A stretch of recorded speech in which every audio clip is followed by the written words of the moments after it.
One final game and the opening day of pool play in the ACHA Men's Division II National Tournament sees one team looking for revenge on what happened last year.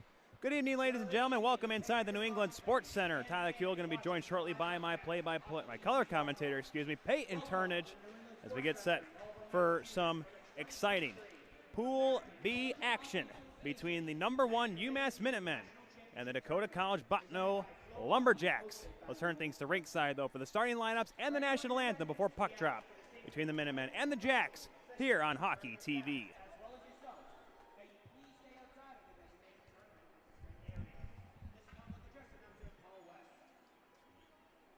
This Pool Play B game today features on the visiting bench the #4 ranked team from the Western region, the Dakota College Lumberjacks.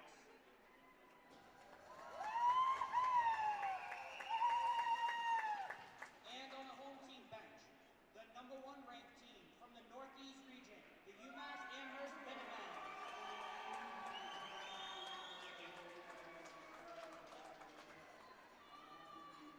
First, let's meet the starting lineup for the Dakota Lumberjacks.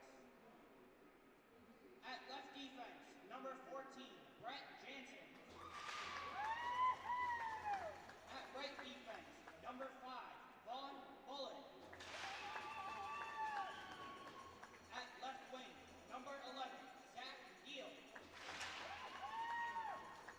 At right wing, #91, Matt Olson. At center, the captain, #89, Ryan Patterson. And in goal for the Lumberjacks, #35, Mason Matthews.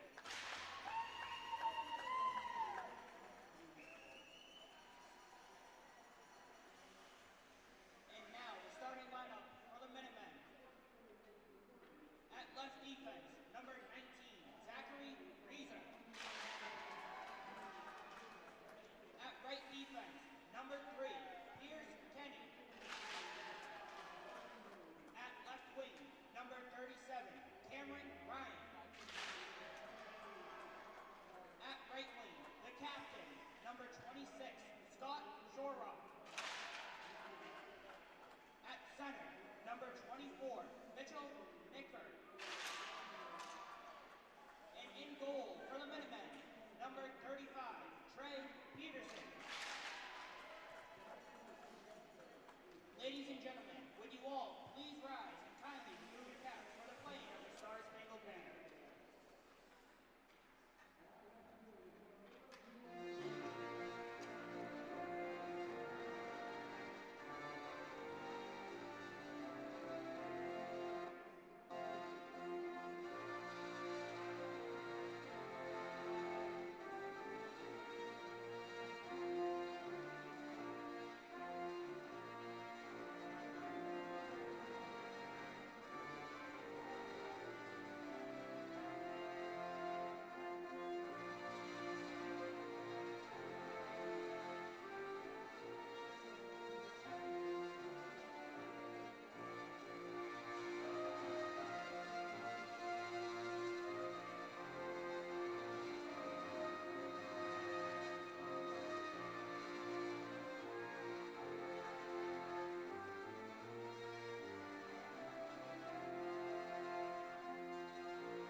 Welcome back, folks, inside the New England Sports Center as we get set for the final game of this exciting day of Division II action. Dakota College Bottineau. They were there, one win away from a national championship game berth before getting derailed by Florida Gulf Coast. But it was UMass who was in their same pool. For the starting goaltenders, turn things over to my color commentator, Peyton Turnage. Starting on the away side for the #4 Dakota College Bottineau Lumberjacks, it is #35 Mason Matthew, the freshman out of Medfield, Massachusetts, standing 6'5", with an 8-12 record, 2.83 goals against average, and a .925 save percentage, and a solid 3 shutouts. Number 35 starting at the other end as well for the number 1 UMass Minutemen. It's number 35, Trey Peterson, a junior from North Chelmsford, Massachusetts, at 5'11", 7-2 on the year, 2.68 goals against, 907 save percentage, 2 shutouts to his credit. Dakota College at Bottineau. Peyton, you have to remember what happened in the final day of pool play last year when they were a number 2 seed in their pool. They won in overtime over UMass, derailing the Minutemen, who were the number 1 seed. Ryan Patterson, the game-winning goal. How much do you think that's kind of in the back of their minds coming into this opener? Well, revenge is a dish best served cold, and if you want to get revenge on your opponent, make them lose in pool play. Every win matters. UMass in their crimson and gray going left to right across your screen here on Hockey TV. Dakota College Bottineau in their green going right to left. Bottineau, one of the few teams this tournament in any of the divisions that has a losing record coming on in. I was talking to one of the coaches earlier today at breakfast. Here's a shot and a save made right off the hop. Good stop on the long-range wrister from Mason against Mason Matthew as Patterson comes on ahead. The Lumberjacks had lost 10 games earlier this season in a row, but have managed to bounce back. They were the number 6 seed coming into the West Regional Tournament before picking up big wins over Washington and Northern Colorado to get back to nationals for a 3rd straight year. Here come the Minutemen, though, right wing side, a pass in front. Unable to get that one through with Scott Chirac. Chirac, who is one of the top guns. In fact, he is the top gun for the Minutemen. 34 points in 27 games, was named to the all-region 2nd team in the Northeast. Across the line, fanning on that shot attempt was John McGrath. Another long wrister. This one goes wide of the goal. Poked ahead by Dale Yorstad, one of the Lumberjacks on last year's team that has returned, trying to help this team get back into possibly the Final Four. Dakota College Bottineau trying to get it out to center and doing so by way of Philip Patterson, but they'll say hand passes. Michael Dunning played it with the improper equipment, so they'll have a face-off in the UMass zone just a minute 25 in. Going for the hand grab there, and the official blows the play dead in the neutral zone. Seeing the puck down to our right pretty much through the entirety of this one so far in the first 25 minutes. UMass looking strong on a good start. UMass, who actually had a better regular season last year, went 23-4-1. This year just 18-8-1. Were knocked out of the NECHA playoffs by rival Northeastern. Here come the Minutemen back on into the Dakota College Bottineau zone. Sean Prendergast gets cut off. It comes back up to Dunning at the right point. Shot deflected. Oh, just wide of the cage. Getting a stick in there was Thomas Milne. There's another try. A long way out from McGrath. That one's patted away by Matthew. The DCB goaltender getting some chances, some looks here early on in this one. Just 2 minutes gone. Glad you can join us here on Hockey TV. Icing will be called here against Dakota College at Bottineau. Dakota College Bottineau, we talked about Mary in the last game, the defending champions, how many D1 teams they played and their success against Division I teams, including teams like Minot State. DCB, due to their region, they had to play a number of teams in the Division I ranks. However, 0-6 they were against teams from the top division, the ACHA. Shot right off the draw. That one is blocked. Good fearless effort that time. Here's a shot in tight as Mason Matthew turns that one away. As now pushing and shoving as J.D. Anderson was looking for something at the side of that goal. After Sheeta and Anderson right there at the front of the net. A willing backhand try, then right on to Anderson's stick too. 2 looping shots in tight. Dakota College at Bottineau winning 6 straight games coming into this weekend. Knocked on ahead but not out. Logan Mantell getting turned away. Dumped back on in by the Minutemen. Matthew will let it. He couldn't hold it in. It takes a weird bounce off the boards, but not too egregious as we've seen earlier on in this day alone and this tournament across all 8 rinks here at the NESC. Here on the sideboards is Anderson. Can't get away cleanly from Leighton Holstein. Now at the point, a shot. Good look that time by the defenseman Ellis Vish, but a good left pad save made by Matthew. Good check in the corner, leaves Anderson back for the puck for the Minutemen. Down in the corner trying to get that one. That was the captain, Nicholas Salvatore. O'Leary. That was Daniel O'Leary, but it gets knocked back out.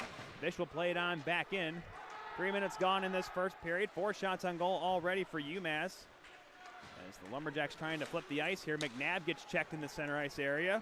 Here comes on the left wing Ethan Siemens, and a shot. That one rides wide of the cage and will come all the way back down.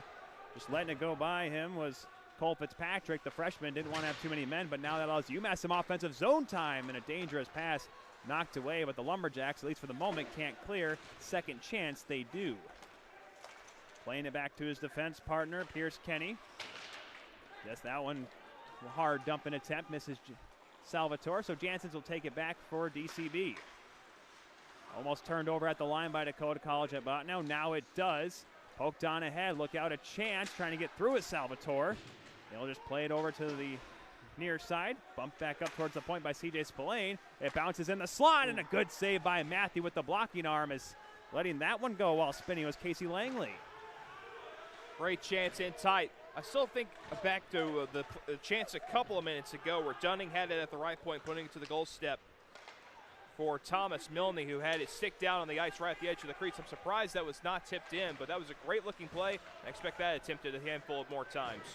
The Minutemen bring it on ahead. Sherrock cross-ice feed, finds Milne in stride. Excuse me, that is 37. That's Cameron Ryan. Trying to get it back for Sherrock, but intercepted by the leading scorer for DCB, Ryan Patterson. 37 points in 30 games this season. Getting bumped off stride, Matt Olson.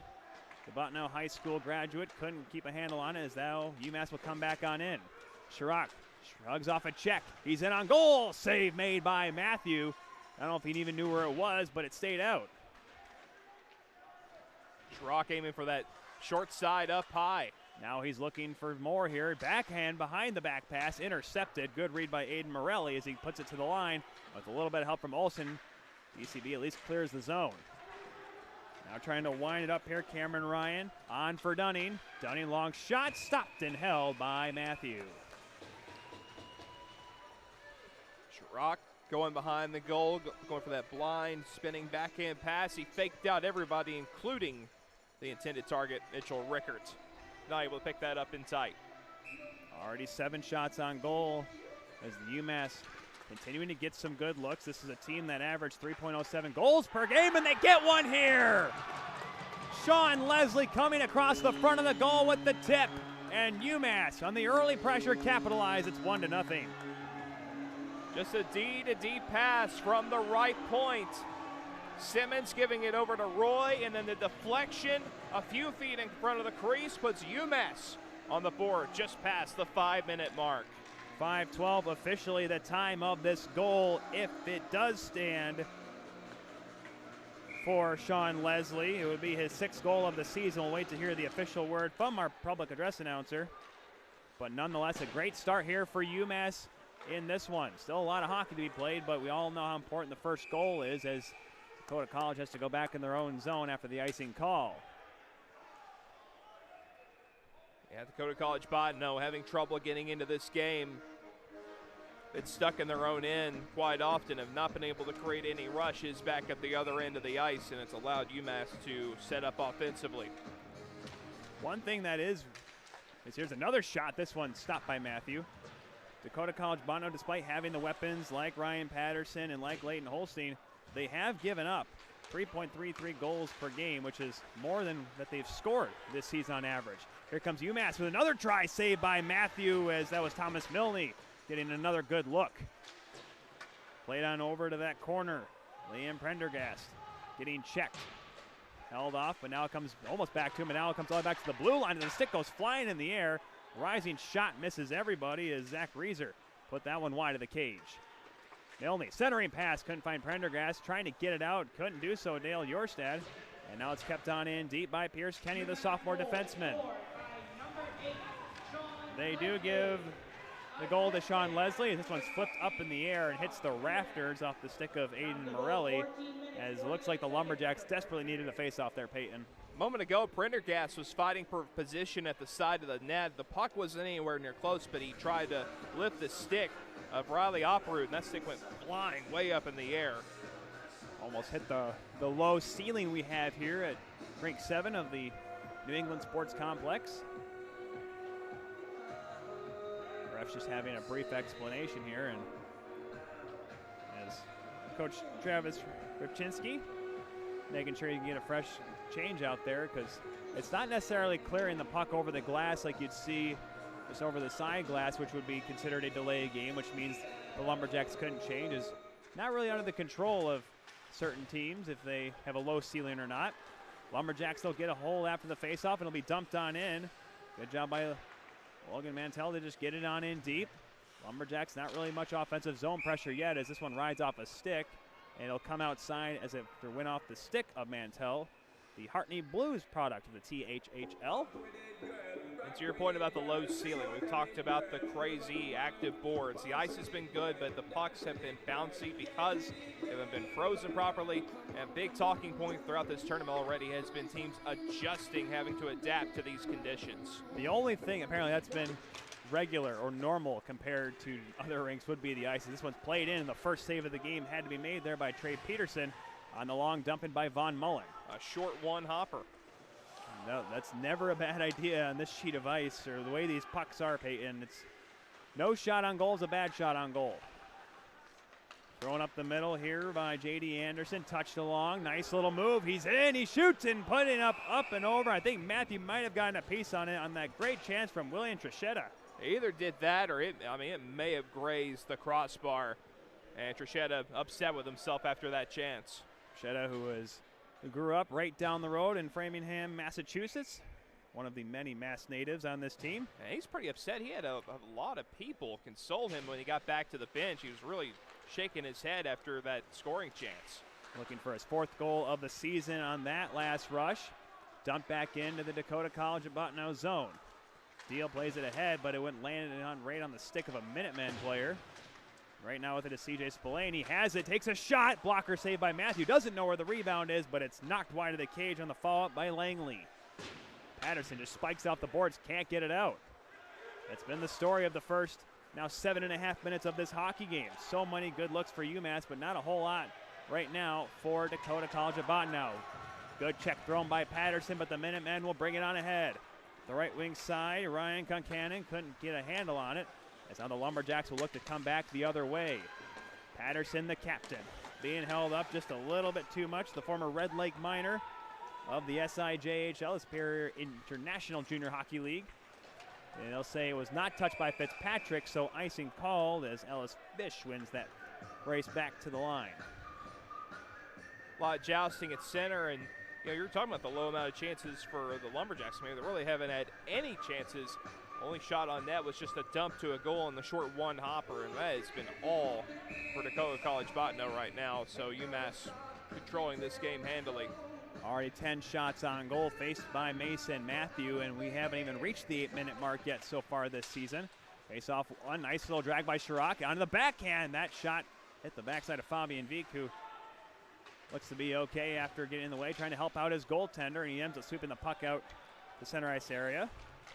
Fabian Vieck from Narvik, Norway, played for Skien up through his under 21 ranks, the junior ranks in the Norwegian leagues. Here comes Vieck for the center with Siemens.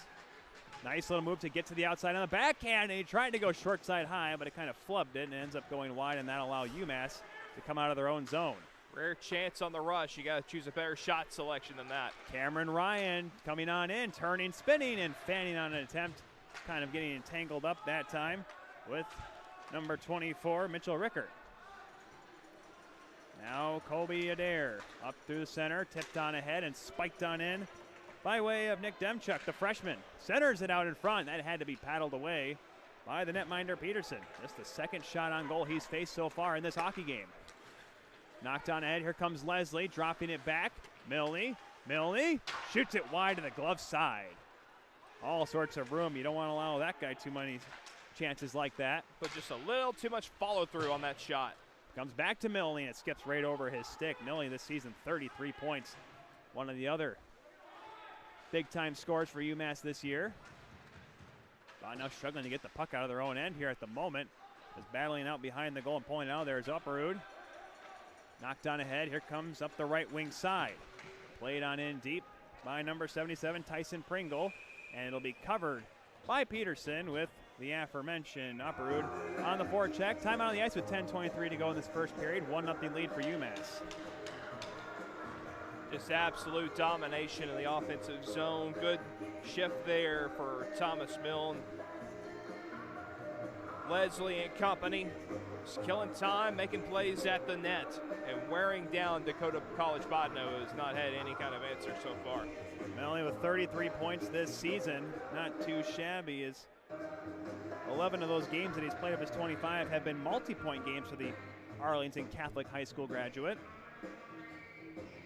Mike DeFaggio's got to like the way this team has started here, and it's not going to be an easy path to the semifinals, as we learned with many of these groups, because as we saw in the first game today here in Group B, Concordia, Wisconsin, with 3 of the top scorers in Division II, taking down the reigning runner-ups in Florida Gulf Coast, and that's the team that UMass will have to play tomorrow. That's a team to look out for. Not only do they have speed, but they have the size to match with it, so they're able to break through on the rush. Not just speed by, but break through to the net. Lumberjacks will get a chance to play the Falcons on Sunday. That's going to be our first game of the day, Peyton, an 11 a.m. start time. So we'll get really alive and well with seeing the Falcons right off the hop, because that game could determine if Concordia, Wisconsin's matchup with UMass goes their way. That could determine who goes to the semifinals. It might be indeed the game right there. There's a shot long way out. Oh, and Peterson didn't see it until it went wiring by him. Good look that time by Opperud. Holstein with a shot. That one just goes wide of the goal. As Dakota College Botno trying to get some sustained offensive zone pressure here, trailing by 1 as we're at the halfway mark, but look out. A disastrous turnover. A chance for UMass. They score! It is the captain, Daniel O'Leary, making it 2-0 Minutemen. Opperud had a really good shot prior to that. I was thinking they need to utilize him more, but then he retrieved the puck back at center, spun around, and just lost his footing. And O'Leary was all to his lonesome, didn't even go for a move, just stuffed it 5-hole to make it 2-zip. O'Leary, who as a freshman a couple years ago had an incredible season with 26 points, picks up his 6th goal of the season here. That goal coming at the 10:05 mark of this first period as the Minutemen are off and running. Now let's see how can the Lumberjacks react. They'll have to retreat though for the time being. William Trachetta, he takes a shot off the stick of Jansen's in wide. Now below the goal line, J.D. Anderson plays it off, nobody there in gray. Lumberjacks can't get a handle on it though as the puck skipped on by Ryan Patterson. Him and his mates will have to retreat. Concannon runs into Deal in the neutral zone area. Now Spillane will come on in and fire it 100 feet, easily blockered off to the side by Mason Matthew. 12-3 are the shots on goal as we're coming down to 9 minutes left in this first period. Concannon now knocking it off as here comes Patterson. Wheeling up. Can the captain do something here for DCB to get him back in this game? Trying to dance by Kenny, but he as well as Salvatore both tie up the top gun as Patterson obviously frustrated after that failed rush attempt. Bumped up the boards. Just getting off the ice in time was Patterson. A nice little spin move by Vic. Unfortunately, only could get it deep instead of going for an actual scoring chance. He pucks it out in front. Oh, and a chance knocked away as Siemens had a good look on that try, but it went off a Minuteman in front and off to the side harmlessly. Good hold for one moment by Siemens, but then it's dumped out and down the ice by Salvatore. He'll go for a change. Winding up in his own zone, Philip Harrison. Siemens now will look to make his way through. Cuts to his left, has a man driving. Decides to hold off as now gives it down low. The pass intended for Cole Fitzpatrick was knocked away. Firm bump thrown right in front of us here is good firm battle pulled out by Tyson Pringle. Lays all the way down. This will be stopped by Peterson. Mentioned Pringle on the team last year. Played for the Southwest Cougars, a AAA program up in his native of Manitoba. Now here comes Chirac down the right wing side. Stops up. Kept it in for a moment, but decided he's going to come back out to center with it. Chirac, the Dartmouth High School graduate. He and his line will go give chase, as well as John McGrath, who wins that battle. Pass in front, deflected at the side of the goal. A couple of taps by Cameron Ryan, but it's held on by Matthew for a faceoff. So UMass set up the offensive zone face-off, get some opportunities here. A good line to work with. Cameron Ryan on the ice, a senior from Arlington, Mass. 8 goals, 8 assists on the season, lining up on that left wing. That's only coming in 14 games as well. Face-off one, and a fanning on that one was Chirac. It got towards its goal, and Matthew just calmly paddled it off to the side. Just kind of dusted the top of the puck there. Turned over once again by Dakota College, but this time UMass couldn't take advantage. Getting out to center, looking to rush it up. Rory McNabb gives it up. Mantell has a man driving it. Oh, and a great save made by Peterson as Layton Holstein came in late. Best chance of the game so far by the Lumberjacks, a chance to get back into this game, but the UMass netminder coming up with a huge stop. I've said it a lot. All it takes is one rush to get yourself back in this game. Best chance, and virtually the only chance they've had in this one. A fantastic play in the neutral zone leading up to the chance by Holstein. Peterson only standing at 5'11", used every inch of those legs on that one, Peyton. And in games like this, when you're maybe not getting as much work and your team's just off to a good start, the last thing you want to do is allow the other team, the opponent, to get any momentum going. Well, that's what's good, is if you're dominating possession, you may give up a juicy chance, but you got your goaltender to back you up. Peterson sticks in away a long dump in attempt by Brent Janssens. Shots right now 14-6 in favor of the Minutemen as we're coming under 7 minutes to play in this first period. Tipped on ahead by Sean Leslie. He gets it back. Leslie started the scoring at the 5:12 mark of this period. And since really then, it's been all Minutemen, really since the get-go. As a long shooting attempt is gloved and held by Matthew. Good shot by Christopher Roy, not even inside the blue line. Throwing a hard wrist shot right up glove side, a good catch in the goal crease by Mason Matthew. Matthew certainly not unfamiliar when facing a lot of bit of work. However, is just 4-10 this year when facing 30-plus shots. But he did pick up one notable victory. That was ready for this, Peyton? And one of DCB's wins this year was against Mary, who their last loss was to. But on December 10th, Mason Matthew made 65 saves in a win against the Marauders. That sounds like an ice bath and a half. I would hope they pay for his lunch all week. Here's a good chance. Siemens on the right wing side, pokes it on goal, and Peterson gloves it. An extra tap from Cole Fitzpatrick gets some attention from the Minutemen defense. Another good rush by this line for the Lumberjacks, Peyton, but unable to capitalize, and it looks like, are we going to have a penalty of some sort? I'm thinking so, because his right hand was taken away and he was forced to go with the one-handed shot Ethan Siemens we're talking about on that rush. Well, now actually they're just going to have the face-off come out, so something happened there to force the face-off to leave the zone. I guess they're saying since Fitzpatrick got into it, sometimes that does happen where if there's a scuffle after a smothering of the puck by the goaltender, they bring it back. However, Lumberjacks go hard in on the forecheck after losing the face-off. Trying to play it out here are the Minutemen. Right wing side, Anderson flips it in, but he's on the wrong side of the red. But Matthew comes out to play it smart, as a couple of Minutemen were going to be hard on the forecheck. Trishita gets knocked down, pulled out of the pile by Parishon. Long feed to center ice. Vic knocks it down. Couldn't get it forward, though. Good job by the defenseman, Zach Reeser. Reeser now trying to follow it up as him and Trishita battling for it right in front of us here. Excellent view on Rink 7 here at the NESC. Siemens now coming across the line. Dropping the shoulder, being held off. Good job by Pierce Kinney just to angle him off on that far side. Riley Opperud kind of loses his balance, being checked by Anderson. Now some room on the right wing side. Langley, quick snap shot. Good save made by Matthew.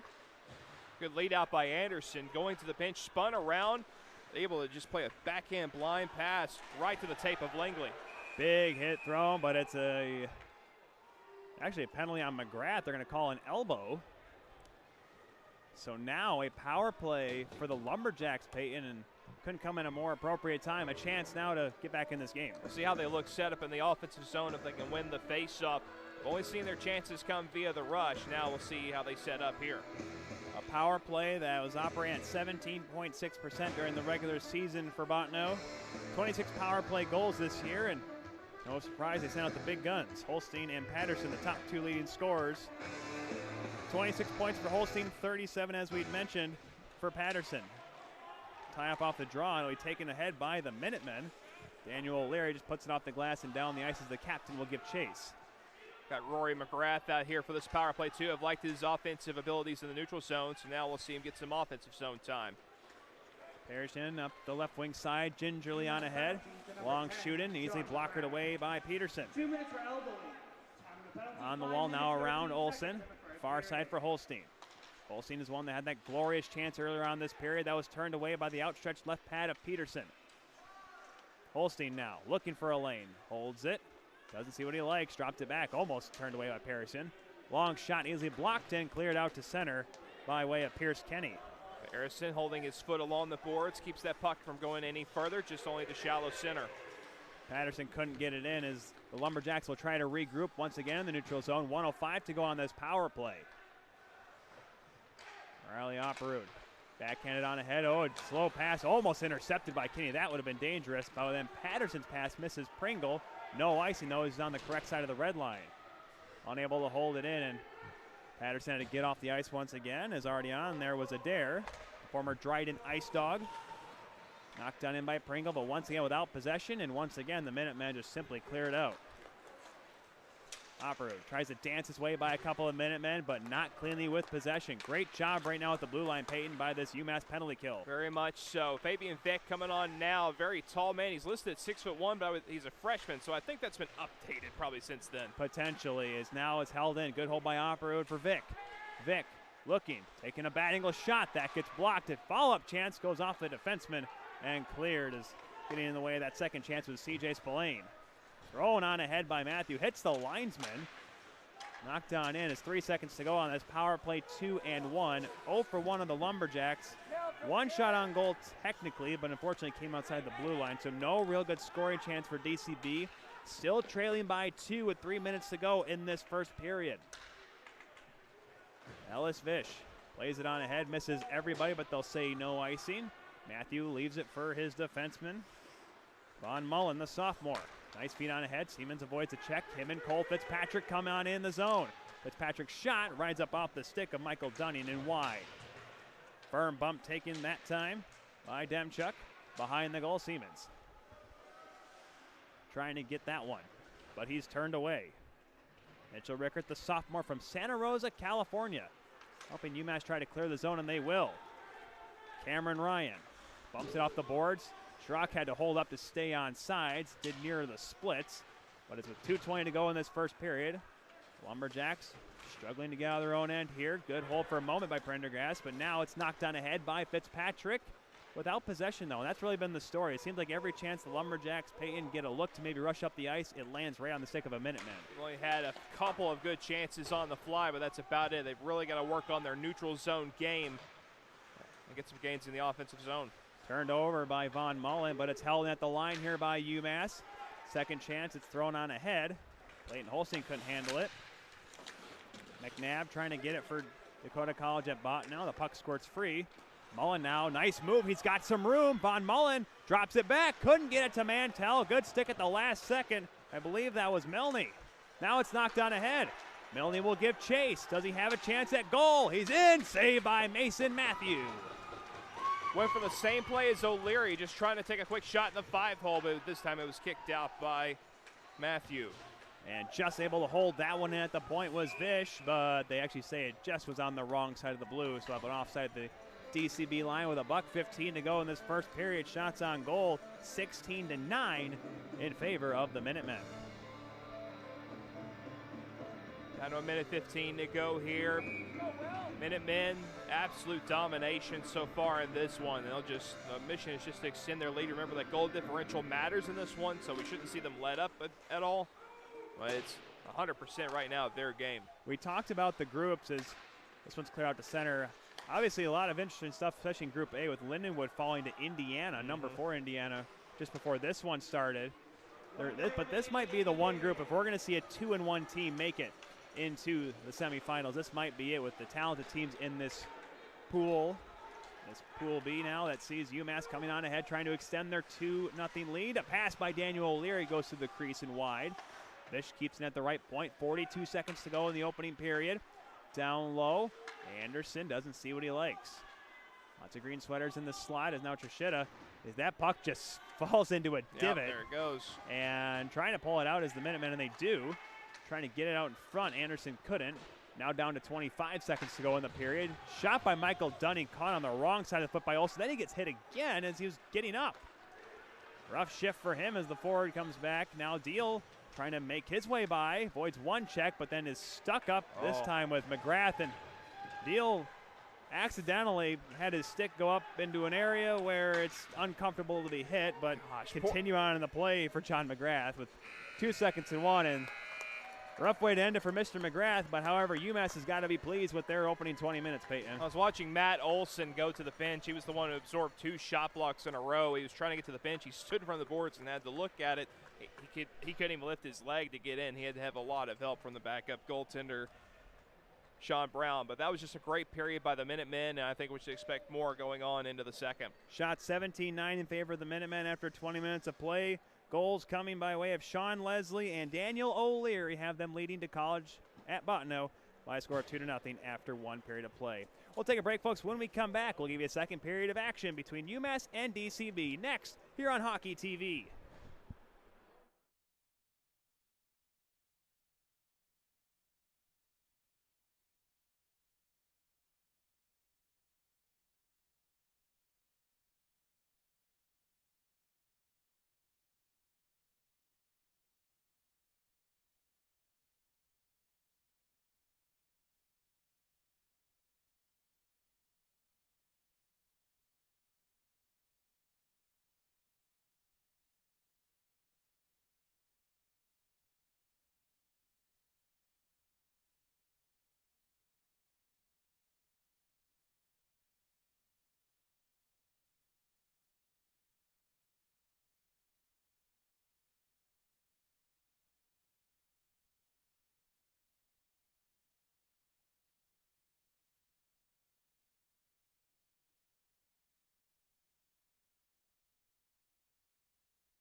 Back here inside the New England Sports Center, ladies and gentlemen, Tyler Kuehl alongside Peyton Turnage as we get set for the second period here in Pool B action of the Division II National Championship Tournament.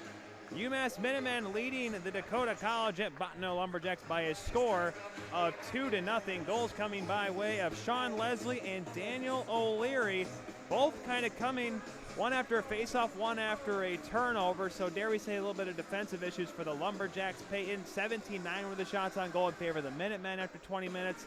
What does DCB have to do if they want to try to get back into this game? I hope they had a pretty good talk in the intermission because guys just seem out of sync with each other, especially in transitions in the neutral zone. Okay, you've had a practice, you've had a period of play, you know how these boards work now. Time to get your heads in the game and work together. The Lumberjacks in their green sweaters going left to right across your screen here on Hockey TV. Glad you can join us here for day one action of the Division II tournament. UMass in their gray sweaters with the white numbers or maroon stripes going right to left as they look to come quickly right back on in. Right wing side, Cameron Ryan, a backhander. Wide of the goal as Mason Matthew almost got his first save right off the hop in period number 2. Hard battle right in front of, down to our left here. Demchuk couldn't get it for the Lumberjacks, but it's cleared on ahead. This one, a hard race for Ryan Patterson, but unable to win it. Getting there just in the nick of time was Pierce Kenny, the defenseman from Needham, Mass. Yep, with hybrid icing, if it's a tie, it goes to the defending team. Faceoff's going to come all the way back down to the other end. So it wouldn't really make sense if you call it tied. It goes to the skater, because that's, both of them. Face off to the left of Matthew. Patterson back on it. Patterson obviously was very frustrated in that first period, Peyton. He had some good rushes, just unfortunately, this UMass defense has done a really good job of swallowing up his chances. Hold that thought, though. Here comes Demchuk, right wing side. Shot blocker, save, a hopping puck skipped away, though. Unable to get the rebound with Zach Deal. You had a positive announcer's jinx last night. That time was a negative, just about. Turned over, though, by the Lumberjacks. Rickert coming on in for UMass. Shot blocker save made by Matthew, and it goes up in the netting and out of play. Like the play of Mitchell Rickert so far in this one. That was a great chance, just driving the middle on the rush, putting it high on the blocker hand. Matthew and forcing him to make the save. Rickert, one of 2 players on this UMass roster that's outside of the state of Massachusetts, that's from there. Telluride, Colorado native Liam Scanlon out of the lineup right now. He's the other one. John McGrath with a shot from the point. Tyson Pringle getting in the way of that one. Knocking off his man is Thomas Milne. He had some good looks in that first period. One of the goal scorers trying to get it free. Leslie couldn't get it back up to the point. Gets knocked down, runs into his defenseman, but somehow helps keep it in. And now they'll have to retreat to the Minutemen. Knocked on ahead. Here comes Tyson Pringle, speeding down the right wing side, and he gets the stick knocked clean out of his hands by Sean Prendergast, and that'll be another power play for Dakota College. Tyson Pringle, most active player right now in this period for DCB. A good shot block a moment ago, then a lead-out opportunity. Trying to speed by down the wing, and Prendergast with the stick chop out of his hands and forced to sit 2 minutes in the sin bin. Pringle behind Olsen, Holstein, and Patterson for the top scorers on this Lumberjack squad. So the power play will commence. Lumberjacks 0 for 1 on it. Here is Pringle wrapping up from behind the goal. Sees a man in front. A one-timer fanned on, though, by Adair. Sits in the slot, though, and backhanded just wide of the cage by Morelli. And the puck then falls into that divot for a moment inside, right in front of the Zamboni door. It gets knocked out of there by the Minutemen. They can't clear it out, however. First time they've really experienced that in this game. Pringle now has it. He saucers it up to the point for Opperud. Wrister deflected, fought off at the last second. Wow. Good reaction save by Peterson. That was the sizable Fabian Vick with an excellent tip. That was aimed for the top shelf. I've talked about Vick's size in this one. They really need him to be a net front guy. That was a great example of it. Opperud with a high riser that finds the glass as the Lumberjacks trying to rise to the occasion here. Patterson works it down the wall. Rory McNabb is cut off. Very aggressive penalty kill here by the Minutemen. A shot by Parisian goes wide. Holstein in the corner. Spinning away from the pressure of McGrath. Up to the point, Parisian. Put down the wall by the sophomore defenseman. Kind of knuckles off into the corner before Logan Mantell gets bumped. The freshman trying to work it free. Holstein has it. Trying to get away from the hard forechecking pressure. He gets bumped off. Shot goes off a stick up in the net and out of play. Good job by Casey Langley, the senior, to get in that way. Ryan Patterson, 6'0", the sophomore, just trying to line things up, get a shot through traffic. Seeing a lot of chances for a tip or a rebound, and now he'll line in on this faceoff. Patterson, a former member of the Creston Valley Thundercats of the Kootenay Island Junior Hockey League. I was wondering what KIJHL was. I wasn't about to guess. There's a couple of them leagues out there. There's the Vancouver Island Junior League that a lot of these guys come from. Both of them, and Minot State has some of those guys as well. Here's Patterson behind the goal, wanting to walk out front, then spins and shoots, and I think that rolled off the goal post and goes up into the roof and out of play. Yeah, it was either the post or the shoulder right against the post by Trey Patterson. If you're the Jacks, you got to feel good about this power play, but at the same time, you need to capitalize on it. But carry over whatever momentum you have, whatever you learned from it, and carry it into your 5-on-5 play, too. I'm going to think it went off the goal post. I'm pretty sure I saw Peterson just lean over and say thank you to that piece of iron to his left. So we continue on here with 15 seconds to go on this power play for Dakota College Bottineau. See if they can take any momentum out of this power play. If they can't score here, 10 seconds left on it. Operate at the point.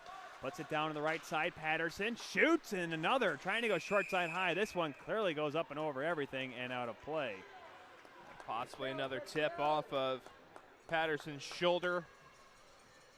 Good eye, though, seeing him thank the post, and as the great Terry Crisp would say, he owes his post a free lunch. Owes his post a free lunch and maybe a dinner.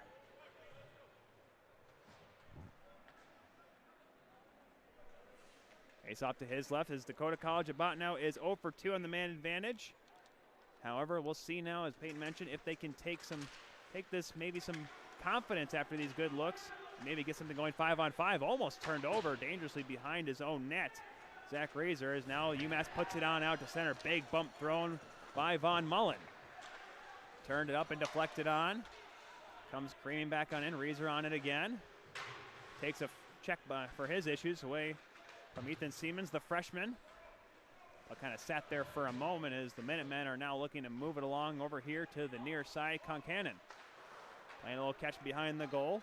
Kenny with a long feed. J.D. Anderson collects it. Nice toe drag, but couldn't quite complete the move as he was bumped off stride by Brett Janssens. Reeser will just fire it on back to the Lumberjacks zone. A little over 4 minutes gone here in the second period. A 2-0 lead right now. Shots on goal 4-1 in favor of the Lumberjacks. Granted, a couple of those chances came on that man advantage. Dale Yorstad deflects it on the wrong side of center, but they'll say no icing as it could have been played by one of the Minutemen. Puck just kind of sat there dangerous for a moment. Dale Yorstad couldn't get that back for the Lumberjacks. Kept in, though, by Dakota College. Here's Morelia's shot, deflected off a body. Peterson didn't see it until it went careening off into the corner. That had a good chance to sneak inside the post had that shot not been deflected by a body.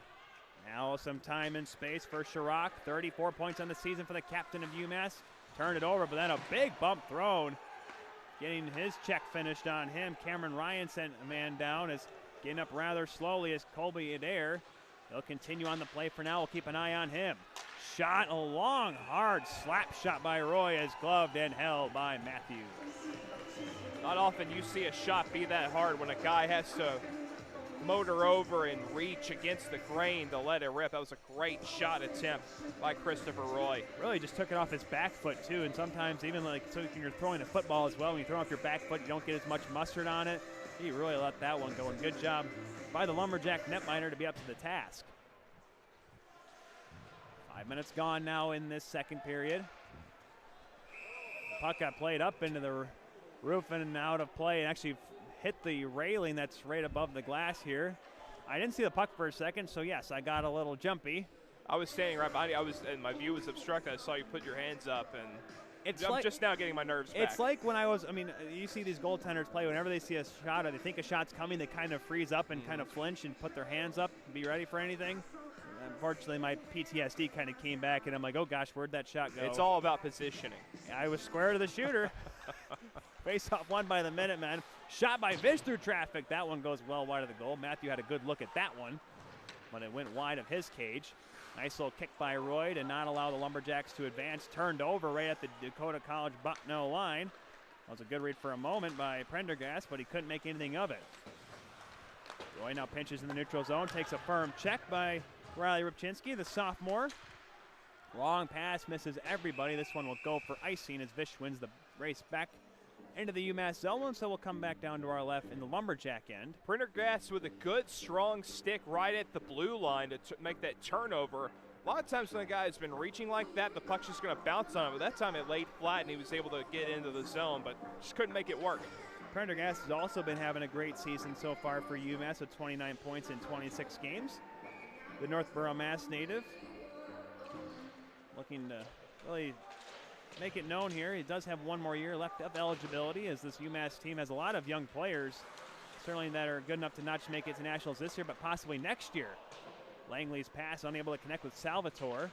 He's being checked by the other number 23 on the ice, Philip Parisian, as it comes back out into center ice area where UMass will try to regroup. Turned over for a second, but quickly getting it back was Reeser. He's had some issues with the puck in this one, Peyton. And Mantrell was right in his face and seeing stars, wishing he could have picked that up better. Off the side of the goal on a good rush, but CJ Spillane put that one off on the backhand on the outside of the goal. Played with a high stick by UMass, so it'll be an offensive zone draw for Dakota College at Bottineau, who has 4 shots on goal this period to UMass's 2. 19 to 13 are the total shots in favor of the team in gray and maroon. Great hand-eye by Casey Langley and knocked the puck down at center, but he got a piece of it and then connected to his teammate Zach Reeser, drawing the high-sticking puck touch. Mentioned Zach Reeser having some issues with the puck so far, but he's been one of the best defensemen on this UMass team throughout the season. Former Pope Francis High School graduate, has averaging a point a game, including 13 goals. As look out, puck's in front.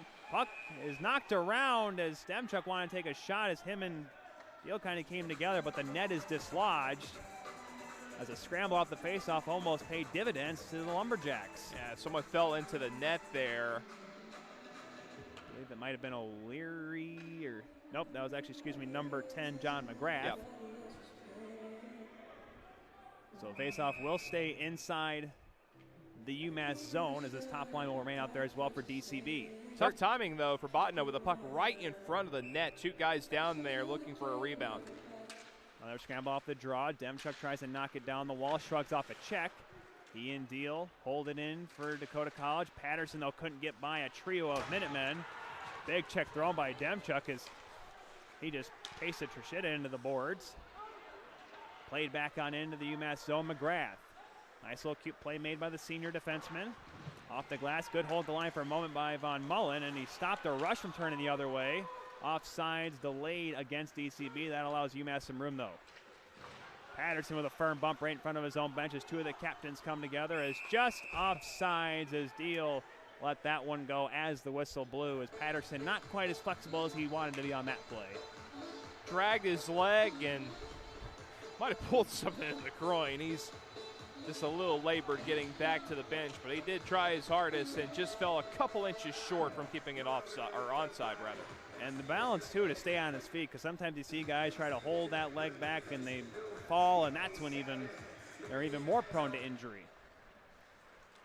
Minutemen win the faceoff, trying to turn it up here is Chirac. Good job though by Opperu to cut him off right in front of his own blue line, but now they do battle again. Good calm play made that time by the freshman from Minot, not allowing the leading scorer for UMass to get by him on 2 occasions. Siemens now couldn't keep it in for Dakota College. Here comes Ryan out of his own zone, gets by Fitzpatrick, gets by Opperud, and will give chase. Bumped in the corner for his troubles with 12 and a half to go in this second period. Kept in, good play made by Rickert. Trying to get free, Chirac. Much better period so far by Dakota College at Bottineau. Not many great chances for UMass in this period, but unfortunately they're not able to turn that into too many grade A chances on their own end. Really feel like that power play has made a difference to the confidence of Dakota College Bottineau. Good job by Adair to keep Ryan pinned to the boards. Up to the point. Fish with a shot. Easy glove save made by Matthew. As Opperud comes to the front of the goal, as he and Ryan have some words for each other. Refs just say, boys, calm down. I don't want any more of this, as we'll just have a face-off to Matthew's left. They say, all right, boys. Sorry, when you said I just thought of Mr. Yankoff. I didn't want to bring it up, but I just couldn't help it. Mason Matthew, by the way, talking about all the players and very regional with some of these teams where they're all from. Here's another shot saved by Matthew. A native of Medfield, Massachusetts, is Mason Matthew. A lot of Matt in his repertoire. Here comes Dakota College of Bottineau the other way, tipped on ahead by Yorstad. He'll go give chase, but they say he's on the wrong side of center, so he will come back down the Dakota College of Bottineau zone. And a very stop-and-go second period so far, Peyton. But then again, with some of the games we've had today, we've had some wild, wide-open games, but it seems like every game has gone through a stretch of where there's whistles every 7 or 8 seconds. Well, again, there's just a lot of adjustment, and this rink has just got its quirks, and a lot of it has to revolve around that. Again, the puck being a little bouncier normal, that's not a fault to the ice conditions, but everybody just adjusting to the game and adjusting to each other. The 2 Division II tournaments, both men's and women's here, have representation from each of the divisions in each pool, unlike the Division III or Division I tournaments, where it's more or less you could be playing teams you've already played this season, especially in D3 where there's 8 Michigan teams, all from the MCHC, all playing together, and they've all met a couple times already. A lot of grudge matches in that one. Even some we've seen in the men's Division I, too. We saw Calvin and Adrian today. Yep. That's the GLCHL battle from the championship game in that league. Fortunately for the Knights, the number 3 Bulldogs made rather easy work moving on to the next round. Here's Tyson Pringle trying to get by McGrath. Centering pass deflected. Went by a couple of UMass players, but unable to find the pass backdoor for Yorstad. That one. Hello. That one hit the very top of the glass, almost the railing. But stays in play. Here comes Casey Langley. Gets hip checked, and he goes down. Von Mullen then gets exception taken too as McGrath comes over to try to calm down CJ Spillane from maybe even things out as Von Mullen will go off for 2 minutes. Langley with a great step to the interior, try to reach for the puck, jutted ahead of him, and then the low bridge hip-to-hip hit, drawing the interference penalty. TV timeout, 10:36 to go. 2-0 lead here for UMass. Still a discussion going on, and as you can tell, DCB is none too pleased with the call, Peyton, but Dakota College Bottineau will have to come out of the break trying to get back on the right side of things. Well, you mentioned the men's D1 tournament just before the start of this game. Remember last year where Ohio University came in as the number 15 seed and defeated number 2 Minot State. This time, Ohio in the opposite pair of shoes as the number 2 team facing number 15 Illinois State and barely squeaking by a 1-0 victory. Number 2 Ohio advances Illinois State out of the tournament. Minot State number 1 leading number 17 University of Michigan Dearborn 3-0 in that game. That's at the end of the first period over in Rink 1. Taking a look over at D2, we talked about the fact that 1 versus 4 could be a big deal. Well, sometimes it doesn't mean a whole lot. Just take a look over in Pool D. I had to correct myself. Indiana University, a big 2-1 win over Lindenwood, opening things up. And then in Pool A, Liberty and Iowa. Iowa, who is actually staying in our hotel, seen a couple of their guys. They're tied at 1 after 20 minutes of play over there. Other finals already happened today. St. Thomas in Pool C, 3-0 winners over Kentucky. Mary wins 5-0 over Bentley, which we just saw. Pool A, Northeastern number 2 in that pool beat Utah State 5-0. And we saw that, of course, that great game earlier in this pool. 5-4 win for Concordia, Wisconsin over Florida Gulf Coast. Right off the draw, the Lumberjacks cleared the zone on this power play. First power play of the game for UMass. Pretty good power play this season. 23 power play goals for the Minutemen. Down the left wing side, here comes Rickert stopping up in the corner. Kenny now on across the line, looking for a lane. Unable to do so is McGrath. Kenny didn't see a lane to shoot. Being looked at by Holstein up there. He'll get it again. Fakes it over to Rickert. Rickert down low. Chirac takes a shot. Shrugged off by Matthew. Goes up in the netting and out of play. And they gave Chirac the room to try whatever play he wants. Very dangerous spot right at the side of the net. You can set up a triangle play if you wanted to. Rickert going for the bad angle try, but there was just a hair between the goalie and the post. Matthew, a big guy in his own right. The freshman goaltender, Peyton, 6'5", and he used every inch to shrug that one off. See how tall he is right now, challenging on this face-off. That's 6'5", of course, without the goal skates as well. Minutemen control on the faceoff. Cameron Ryan. Kenny waits, shoots. Good right pad save by Matthew. Stretching out, and he puts the glove down. A late whistle. That forces some UMass players looking for a rebound and some Lumberjacks coming to the aid of their goaltender. Excellent shot selection for Pierce Kenny, fading out, waiting for the traffic to build and put it in the right spot for a deflection. But Matthew using his size to make the save. And good quickness, too, to when that puck was sitting in the crease. The ref thought it was free, but it was underneath the catching glove of the Lumberjack netminder. Just doing a good job of quickly finding it, not allowing UMass a second or third chance. 1:09 to go on the power play. Face-off won by Dakota College of Bottineau, and they get it just outside the blue line, is unable to hold it in. That time was Christopher Roy. Rashida dumps it on in, takes a bump by Tyson Pringle for his troubles. And another big hit thrown on the far side. Lumberjacks certainly not afraid to throw the body as we've seen so far to the halfway mark of this game. Rashida at the left point. The junior from Framingham allows it to go over to the far side. Millie just chips it down low. Prendergast couldn't get out of harm's way. Now he has it behind the goal. UMass is kind of moving around the perimeter. Nothing really, though, into the slot yet. Fumbling it with those Millie, or excuse me, that was fumbled by Roy and cleared down the ice. Yeah, just a mishandle in the right circle, as you were saying. Just kind of playing catch, but really not trying to drive anything. Only a hot pass across, caught off the wall by Sean Leslie. Tries to turn away from pressure. Almost turned over. Good hard battle by Siemens, can't get it out. Still can't get it out, but now they do with a little help from Fitzpatrick all the way down the ice. And that should do it for the power play for UMass. Both teams now over on the man advantage. Siemens, good hard forecheck working away from Roy. 5-on-5 now. Nice move to the front by Siemens. Couldn't complete the move, though, as he overskated the puck. Puck still sits there around the slot. Very dangerous for UMass, but they knock it off into the half wall. Trashida behind the goal, puts it up. Prendergast, long shift for him after that power play.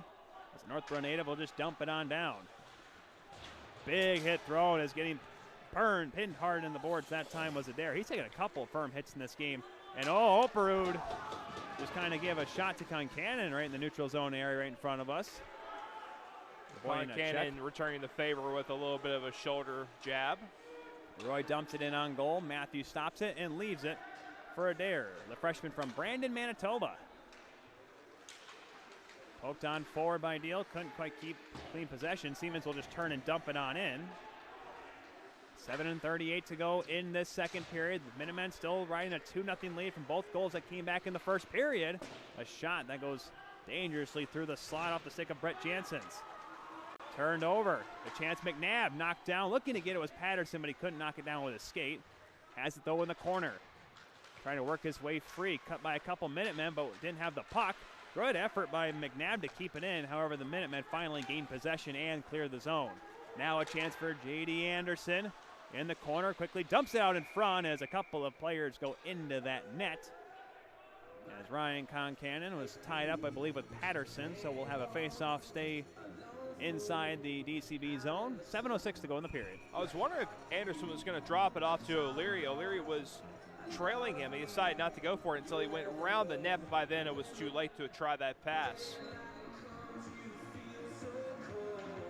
Fortunately, Dakota College Bottineau couldn't change because they believe Patterson was the guilty party on the reason why the net was dislodged. Taking a look at men's Division III action. Number 4 Lawrence Tech and number 12 Missouri State. They're actually tied right now midway in the second period. And beginning of the second period, number 3 Michigan and number 11 Florida Gulf Coast. Michigan with a 1-0 lead in that game. Michigan had a close call against Oakland yesterday. And of course we saw Lawrence Tech's D1 team fall to Michigan Dearborn last night as well. Here come the Lumberjacks back in the UMass zone. Bad angle try wide from Janssens. Hit off a stanchion, and now coming up the left wing side with speed, Casey Langley chips in, chases by Von Mullen. This time Von Mullen didn't want to throw the hip check and get another penalty. This time he'll go back, clears it to the line, not out. Good hole at the line by Michael Dunning. Trying to pull that one out of the pile is Nicholas Salvatore, the sophomore. Coming down in is McGrath taking a firm hit. He got stepped into Von Mullen. At the point, shot, and a wiring slap shot by Spillane goes wide.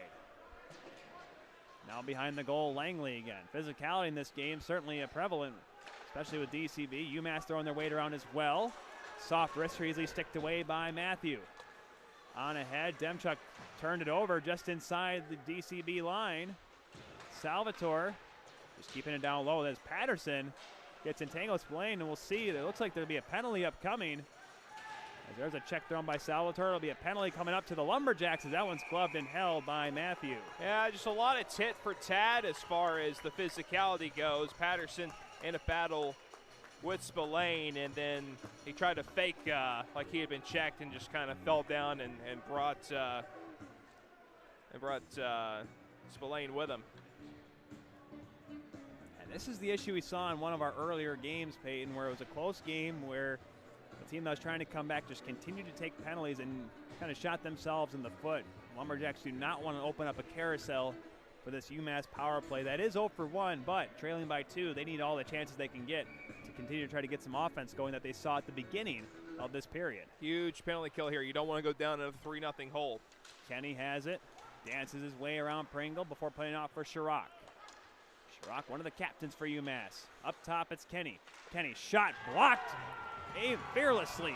Aiden Morelli gets up to the bit of approval from both the fans and his teammates. Oh, that time was a good formation. 3 men high. Kenny being the quarterback here. Really love his playmaking and shot abilities here. 17 points, 15 of those assists for the young defenseman. Behind the goal now, Ryan gives it off. Chirac. Rickert thought about shooting, but decides to go back up for the aforementioned Kenny. Hard battle in front of Matthew. A shot, a wiring one goes wide from McGrath and will skitter all the way back out to center. Still a minute 10 to go on this power play. Rickert will wind it up. Here, dumping it off for Ryan. Ryan takes a firm check, the former Arlington High School native or graduate. Chirac has it in the corner, back up top. McGrath will walk the line. Kenny with some room. Fakes the shot, though. Thought about the slap shot on the one-timer, but decided to take a second look. Now he takes a wrister. Chirac deflected it, but it just went wide of the goal. Holstein takes a bump, then it's poked out to center. Good play made by Pringle. UMass, though, quickly back on in. DCB 3-on-2. They went for a bad line change, and UMass unable to take advantage of it, though, as the pass from McGrath missed on the far side with 32 seconds to go on this man advantage. Trichetto will push it off. Prendergast walking down the wall. Could not quite get by the defenseman cleaning Rubchinski. Now a stick breaks. That one was Ryan, so it's 4-on-4 for a brief second. Thrown on goal just wide of the cage by Roy from that right wing side. Down to 10 seconds to go on this power play. Pendergast center and pass deflected off the stick of Operode and will careen down the ice. 5 seconds left, and that'll do it for this power play. The Minutemen now 0 for 2 at the man advantage, but here comes Leslie. Leslie dropping it back. Prendergast trying to avoid that broken stick from his teammate Ryan. Cross-ice pass knocked away. Now a 3-on-1 for Dakota College about now. Patterson waiting. Deal. Fans on the first chance. Second one stopped, and they score! Leighton Holstein bangs it home, and after killing a huge penalty, the Lumberjacks are back within 1. They had to score on that. You get a 3-on-1. You can't miss. And just an excellent rush, taking advantage of UMass getting caught flat-footed after missing on a scoring chance. Patterson getting the rush going. Zachary Deal joining in, getting a good chance, and then it's cleaned up on the rebound by Leighton Holstein, and that's a huge goal by Dakota College Bottineau. Deal seemed like he fanned on the first chance. He pushed it on goal that second one, and the initial one was stopped by Peterson, but then it just squirted by in Holstein. Right place, right time for the sophomore, his 16th goal of the season. The Boivin Manitoba native has given maybe some life here for the Lumberjacks. It's a 1-goal game late in the second period. Time of that goal is the 16:27 mark. Here's O'Leary bumping off the boards, turn on over. Ethan Siemens now, nice move to get out of harm's way, and now he'll rush the puck up to the neutral zone. Takes a check by Kenny, but he gets it in deep. Bobby and Vic on the forecheck for Dakota. Horrible turnover, but Siemens just couldn't pull the trigger in the slot. Now he turns it back the other way for UMass. O'Leary up the left wing side. Trying to get her on Operud. Good calm play by the defenseman to knock it away. Turnover dangerously in front. A couple whacks saved by Matthew. With it now is Anderson. Just pulls it off to the side, maintaining possession. Feek was just trying to clear it behind the net and maybe get a board bounce around the wall, and he missed dearly. Look out, another play. Here comes Veek now. Right wing side has a man trailing. It's Fitzpatrick. Fans on the shot, though, as McGrath slid right in front of him. To the line and not out. Hopper throws it at goal. Oh, and it's gloved. A long-range knuckler collected by Peterson, and he holds on to that. Feek's legs were on fire at the end of the shift. He was just slowly coming back, and then all of a sudden found himself alone in front of the net on a turnover at the point trying to screen. He actually reached up with his glove to deflect that. Would not have counted, I don't think, if the officials had detected that. Unfortunately, here in D2, I do not believe we have video review, unlike men's Division 1, so might have had us a hand of God goal, dare we say. Mullen, a slow slap shot, goes wide of the goal. Estadio Azteca. Mexico City, 1986. A dark day, and if you're looking at it from the eyes of the English. Icing called here against UMass. I know way too much about sports. 2:13 to go here in the second period. It's a whole new hockey game, folks. After a dominating first period by UMass, Dakota College at Bottineau, a couple big penalty kills, and a goal by way of Leighton Holstein has given this game a whole different outlook. Face off to the right of Peterson, one on back. Shot by Janssens, that's blocked. Now the Minutemen will look to clear the zone. Salvatore got knocked off stride and following, kind of stumbling his way through, but Langley just gets it in deep. He and Von Mullen go down behind the net. Janssens will backhand it out and down the ice. This one will hit an edge, get some topspin, and it will just barely cross the line. Maybe a quicker whistle than the Lumberjacks would have liked. That puck got some backspin on it. That turned into a game of curling.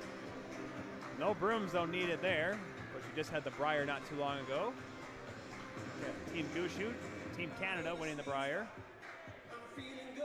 Once again, I know it's way too much about sports, Peyton. Not necessarily a bad thing.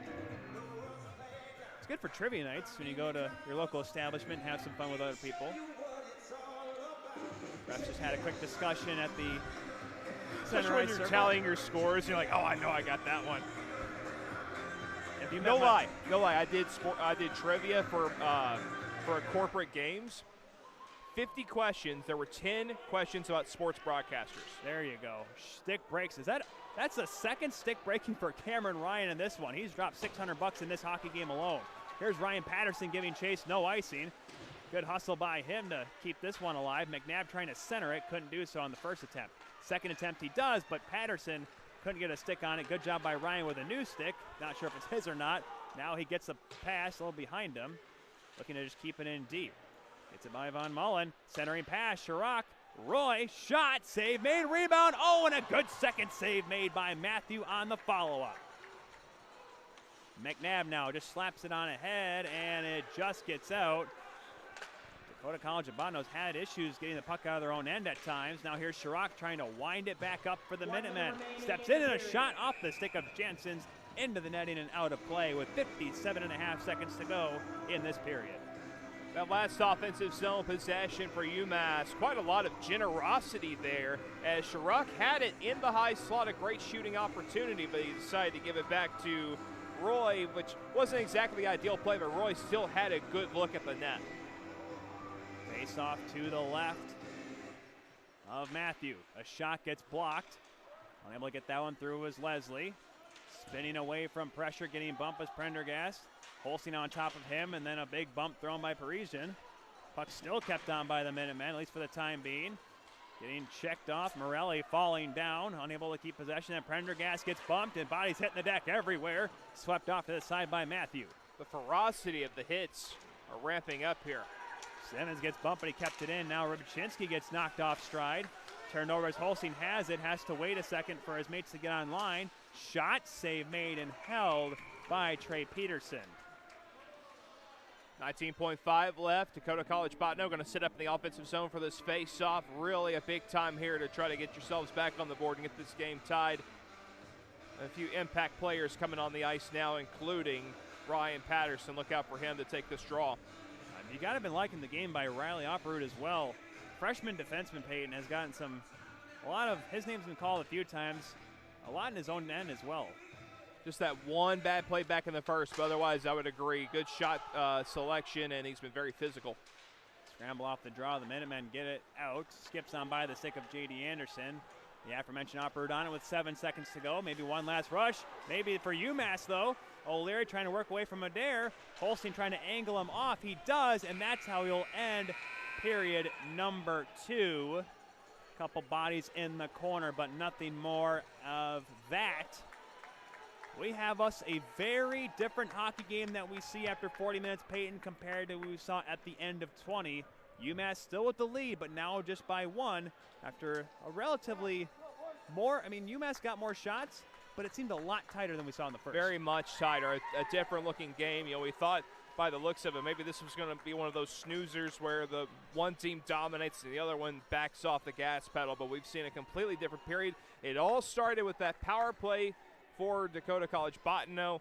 They didn't score on it, but you saw them gain their confidence. They were able to finally get some zone time and get a read on things. Shots 13-9 in that period in favor of the Minutemen, but Leighton Holstein's goal has cut the lead in half. It's 2-1 going into the third period, folks. Stay tuned with us here on Hockey TV, and we'll give you all that action when we come back. You're watching the ACHA Men's Division II National Tournament here on Hockey TV.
Takua alongside Peyton Turnage back inside the New England Sports Center, getting set for the third period of the final game of the opening day of pool play action of the ACHA Men's Division II National Tournament here in Pool B. The number 1 seed, the number 1 in the Northeast region, UMass, leading the number 4 seed, number 6 in the West, Dakota College at Bottineau by a score of 2-1. If you're just joining us, Sean Leslie and number 12, Daniel O'Leary scored first for the Minutemen back in the first period before Leighton Holstein scored a key goal late in that second period, Peyton. That's really turned this game on edge, making it a whole new one. We saw Bottineau finally get back in this game with a power play. Even though they didn't score on it, they finally learned their game, able to work better as a team. And then that goal coming off of a rush, Ryan Patterson, Zach Deal, and then finished off by Leighton Holstein. You're seeing those guys really become impact players. I like the games of Rory McNabb and Fabian Veek as well for Bottineau as they try to battle back in this one. Patterson on the ice now. Look at this, a quick jump though. Here comes Cameron Ryan right off the draw and a quick shoulder save made. Mason Matthew having to be up to the task. Shots on goal through 2 periods, 30-18 in favor of UMass. Both teams 0 for 2 with the man advantage. Pass, though, went through the skates of Zach Deal.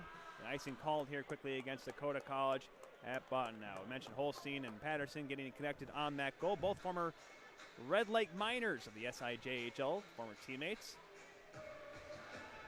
Fabian Ryan just taking off like out of a cannon right off the opening draw to this period, getting a burst of speed down the left wing side, and Mason Matthew had to be quick. Ryan's had a couple good looks in this one. Chirac with a shot. That goes fluttering wide of the goal. McGrath keeping it on in deep now. We saw UMass early on in the first period just get all sorts of chances down to our right and really hemmed in the Lumberjacks for most of that opening 20 minutes. Led to the 2 goals and put kind of a little bit of seed of doubt in DCB, but as we begin this third period, it's a whole different outlook. Look out. The dump-in attempt by Von Mullen almost took out the arm of Michael Bunning, but he seems to be okay after his life flashing before his eyes. An absolute missile. Dump in, I don't think would be the right term there. It was a blast in, I guess we can say. Patterson tries to turn and spin, loses an edge, look out, a chance. Leslie shot, good right pad save made by Matthew. Deflected on ahead by Pringle, who knocked on back and will be collected here by the Minutemen. Remember, UMass trying to avenge a loss in the pool play finale last year that sent DCB to the semifinals. Another chance by Leslie, this one wide of the cage. Here comes Jorstad trying to make his way on through. Gets a little bit of a calm bump by Pierce Kenny. Lumberjacks asking for interference. The refs say nay on this one. Touched on there for a moment by Jared Simmons. Just the 11th game of the season for Jared Simmons, the senior defenseman from UMass. Kept in deep here in the Lumberjacks zone. 18:15 to go in regulation. Clock beginning to be a factor here. Nice save on the short side by Matthews, getting a poke on that one. That time was Thomas Milne. Another try. That one had to be turned away by the Lumberjack goaltender. Some action around the crease that time. That was Thomas Milne setting up on that short side post. A deflection just missing and hitting the goaltender. Kobe Adair stepping into Trishita as he negates some sort of a rush, but he can't get the puck out, at least for the moment. Then Daniel O'Leary turns and slaps it back in. That's been an issue this game, Peyton. The Lumberjacks have not been able to get too many good, clean zone clearances in this one. J.D. Anderson walking around the wall, spinning away from Holstein. Trishita in the corner, sees O'Leary in front. Doesn't see what he likes, though. Trying to get free, the junior gets bumped. Good job by Operud. The freshman defenseman playing like a veteran right now, and he has this entire season for the Lumberjacks. J.D. Anderson trying to spin away from pressure. It's the 8th game of his season, but he turns it over here. Just dumping it on in, all the way down. Operud playing beyond his years and also beyond his size, only standing at 5'8". Look out, almost turned over by the Minutemen as Logan Mantell was causing some issues. Turn back here, Holstein couldn't handle that pass cleanly by Janssens. They do battle right beneath us here at the rank 7 of the NESC. We're right on top of everything, so we get a good look, and we can also hear everything as well. And then Fabian Veek comes across the line, and Salvatore hooks him up and takes him down. A power play early in this third period paid for the Lumberjacks, and it's a big one. The effect the power play had at the beginning of last period. Now they get some 5-on-4 time with a team very well gelled together. Fabian Veek drawing the penalty, now coming out here, and look for him to be in front of the net, trying to take the vision away from Trey Peterson. To Payton's point, they got some good looks on that power play, though they were not able to capitalize as Dakota College Botnos 0 for 2. This is why we consider their second unit starting at this power play. Hopper throws it towards the goal. It goes off Pringle, and then it bounces off the back of the net. There's Veek on the near side. Adair at the point. Playing it down, almost intercepted by McGrath, but it skipped over his stick. Pringle wanted to maybe quickly center, but the puck didn't get to him in time. Adair took a shot, and then Veek kind of got bumped. Did a little spin around, but he'll be okay as he has the puck behind the goal. Looking in front, sees Manelli, but he doesn't decide to go to him. Morelli, excuse me. Then he gets bumped off stride. Good job by McGrath. Off to the side and out at least to the neutral zone. Flying the zone was Langley. Maybe looked to create a shorthanded chance, but it was bumped off stride. Now Pringle having some issues. He gets knocked down. Good pressure by Ryan Concannon. 1:15 to go on this power play. It's a lot of offensive zone time so far for DCB, but no real good shot on goals. Now Oprud will streak up the right wing side. A shot shouldered away by Peterson, then loses his goal stick on the recovery. Pringle a one-timer. That gets blocked. Look out here.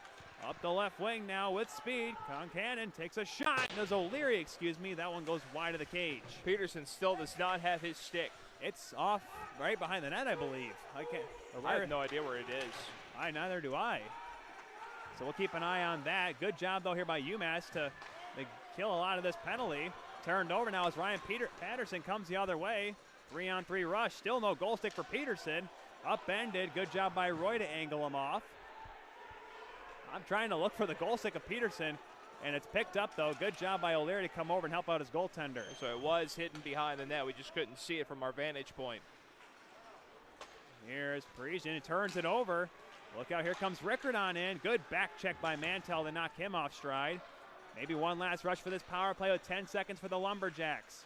Trying to spin away is McNabb, but he turns it over. Here comes Rickard again. Being pressured by Parisian, but he drops it back, and a follow-up chance by Simmons. A good stop by Matthew. Mason Matthew having to make two good shorthanded saves as the penalty expires. 0 for 3 is DCB with the man advantage. Simmons with a long-range chip on net. That had some sizzle coming off his stick. Icing call here as the pass misses Chirac, so an offensive zone draw here for the Lumberjacks. That's a much different looking power play, at least in terms of chances, Peyton, for Dakota College of Botanow. You almost think that might give UMass a little bit more momentum coming out of that. I would say so. That's a power play squandered. There was only one good look I could think of where Fabian Veek went to the side of the net trying to deflect the puck from a strange angle. It was going to go on net, but then he got bumped and out of position. A couple players get bumped in the face-off circle as Schrock comes back for the other way for the Minutemen, trying to feed it off for the Ryan coming down the left wing side, who I believe is on his fourth stick. He's had a bunch of sticks break on him in this game. Back on in, it comes over to the near side. Scott Chirac has been a huge part of this team this season, and obviously this line in general has been great for the Minutemen as Cameron Ryan winds it up behind his own goal. Out to center, Chirac 2-on-2. Here is Prendergast trying to dance his way on by Adair. Good job to angle him off by the DCB defenseman. Chirac now trying to wrap it around. It's save made. A follow-up chance. That gets blocked. It hit Siemens. He didn't know where it was, but McGrath gets it back for the Minutemen, and this one is caught and held by Mason Matthew. Good recovery. Couple chances broken up, but then McGrath able to work his way through the right circle and get a strong shot on the forehand that gets gloved there by Matthew. Shots right now 7-1 by my count in favor of the Minutemen, and that's exactly what they like right now, nursing the one-goal lead, but really keeping the puck 200 feet from their own goal so far. Shot deflected on slowly, and a good job just scooping that one up by Mason Matthew. A good look, because remember, that's how Sean Leslie scored the first goal of this game, Peyton, on a deflection after a face-off win. And Sean Leslie, that turned into a changeup. Came almost to a dead stop, but a change of pace like that will fool any goaltender. Christopher Roy, who's at the left defense spot here on this faceoff, is the one that took that shot that was tipped in by Leslie at the 5:12 mark of the first period. Another faceoff win. Vish has it. This time to play it down the wall for Leslie. He gets rubbed off. Good job by Morelli, the freshman. Flipped up ahead, maybe a 2-on-1. Good job, though, as Roy came over and knocked it away from the streaking Jorstad. Dumped on in by Millie. Adair back for it for the Lumberjacks. Pendergast couldn't get that one away, but now it's back to the point. Roy with a shot. That's blocked by Pringle, and that hit him in a very soft spot as he hobbles off the bench, and he gets some glove taps by both coaches and players alike. Right off that inside of the knee pad, and he immediately felt that, dancing his way back to the bench. That's why whenever someone comes up to me and says, "You played goaltender, you must be crazy." I'm like, no, the guy that's crazy is the one that's blocking the shot in front of me, as icing's called here against UMass with 12:44 to go here in regulation.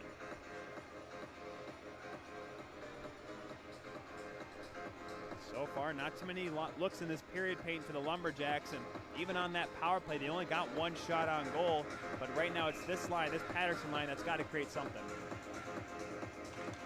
Should look for them to do something here. This has been a very great line. Ripchinski with a shot, a big juicy rebound kicked out by Peterson, but it comes all the way back out to center. Good look by Ripchinski as that one was offside to his deal as he was trying to get back but couldn't do so in time. And that'll bring the face-off at least all the way near the DCB blue line. UMass is trying to hang on to this lead, trying to get a good start. Of course, they got that big test tomorrow at 5 o'clock right here on Rink 7.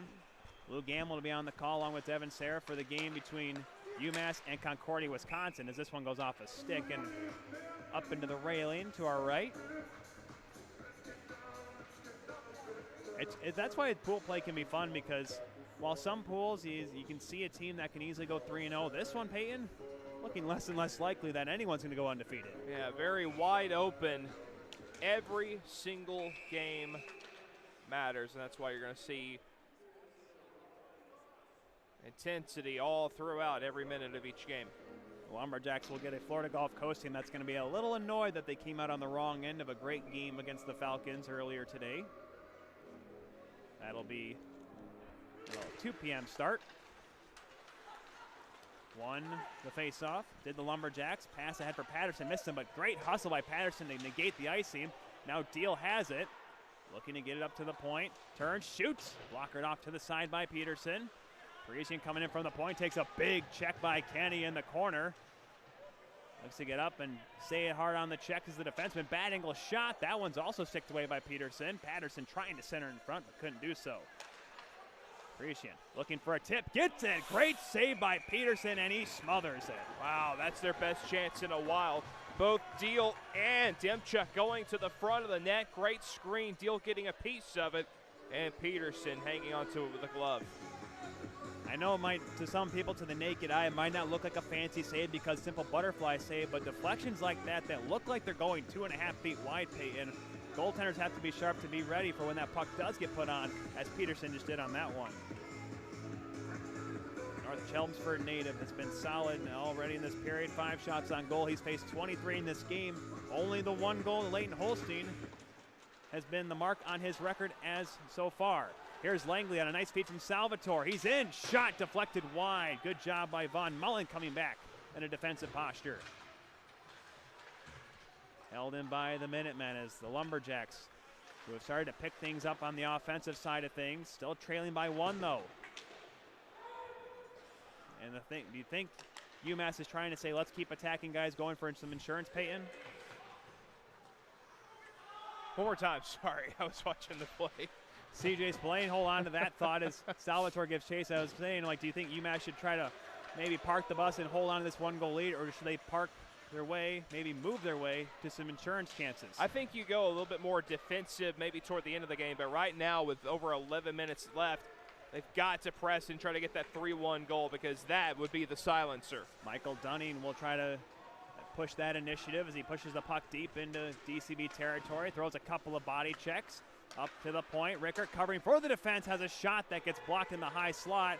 And now Riley Opperud, the defenseman, will try to lead the rush the other way for the Lumberjacks. Tries to get around Fisk and does, and a shot. A soft one, easily paddled away, and look out, bumped off the wall. But Roy trying to streak in as the defensemen all of a sudden decide they want to be forwards, Peyton, on both ends. Yeah, Roy leading the way, but the pass by Vish just not quick enough to reach his stick.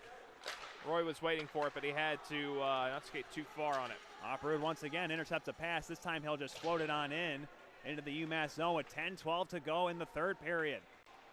Number 1 versus number 4. Seems like more or less just I have to say those numbers because the rankings seem to be, dare we say, really just numbers. Ceremonious. There you go. Look at you, Peyton, your big boy words. Riley Operud coming down the left wing side. Avoids one check, could not avoid a second. Good job that time. Icon Cannon, excuse me, that's actually Jared Simmons making a nice defensive play. As here comes Chirac. Gets by Pringle, making his way into DCB territory. Gets held up a little bit by Ripchinsky. Just enough of a lasso hold with that right arm. Will give UMass a power play and a great chance to get that important 2-goal lead back. It's interesting that they did call that, but he did get him just enough to draw the hand up. You would think maybe they call it a little bit looser, but it is, at the end of the day, the correct call. Ripchinsky, sometimes you just see that arm come out, you see him hold up just enough, and sometimes that is enough for the whistle of the official. Timeout on the ice with 9:36 to go. This will be the third power play of the game for UMass. They are 0 for 2. Lots of great action, of course, across all 5 divisions here today, as D2, men's D2 is the last one to really get started.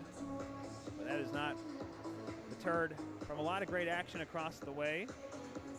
Taking a look, we talked about Indiana picking up a big win, 2-1 over Lindenwood. That over in Pool D. Pool A, as I quickly try to refresh my page here. There was a close game going on. Liberty was in a battle with Iowa. And right now it stands, well, just as I say that, 2-1 lead at the end of 2 periods of play for the Iowa Hawkeyes. Trying to match with their women's basketball team today and try to pick up a win. Granted, I think that game between them and Liberty has been a little bit closer than the Hawkeyes basketball team, the Big Ten champions. All sorts of great action all week long here in Division II, but we talked about the grind that we're going to see in this division in particular. While some teams have days off in Division I, men's and women's, and even Division III has a day off before the semifinals, D2, Peyton, 5 straight games in 5 days will be played by whoever makes it to the championship game. It's going to make that final day on Tuesday either a very great game because of wild play or maybe a little bit fatigue will set in. Maybe it's going to be a battle of attrition, that is for sure. Here's a face-off win. Roy fans on that shot attempt. A second one got blocked, and now look out. Ryan Patterson trying to get something shorthanded, trying to drag it by, but a good play made by Trishita to come back and turn away the DCB captain. Now trying to get ahead, but overskating the puck a little bit. Good job by Holstein to take it away and dump it on in after Milne couldn't make his way through. Now coming out from behind his own goal, Trishita. 90 seconds still to go on this power play. Here comes Roy down the right wing side, the Tewksbury, Massachusetts native. Trishita at the top, shot deflected down in front, and the ref lost sight of the puck. It was swept off to the side, not a harm's way, so it wasn't as if UMass was going to bat the puck in the net, so we'll just keep the face-off inside the Lumberjack end. I don't think that shot even got all the way through to Matthew on that one. Looked like it was deflected off his stick, not a high stick, but close. And yeah, I thought maybe the net had come off or something, but the official just flat lost sight of things. Under 9 to go in the third period. UMass holding on that 2-1 lead, looking for that big, important insurance marker. Roy dancing down the wall, looking, takes a shot, and not sure if that was deflected because Matthew did not look like he had a good read on it, but thankfully for him and the Dakota College of Botanow, and went wide. Roy again, Trishita, this shot, that gets blocked. Morelli fearlessly and right in front of him gets in the way. Leslie now in the corner, being worked on by Operud. Prendergast knocks the stick out of the hand of Operud. Big bump thrown by Pringle. Up to the point, Trishita, shot, deflected, they score! I believe it might have been Leslie again. Yes, it was. His second of the game, second deflection of the game. And it's a power play goal as UMass has a 3-1 lead. Just excellently done. Leslie going to the front of the net, doing what he should. Keeping his stick midways up, deflecting that point shot. Excellent hand-eye coordination, and that is A monumental goal for UMass at this juncture. 8:22 left and a 2-goal edge restored. The former Salem State College transfer, 2 goals on the game, 7 now for the season. The senior from Braintree, Mass. is Patterson is having a discussion with the ref. Riley Opry was unhappy that his stick was exuded from his hands, but nonetheless, time of this goal, the 11:38 mark of this third period.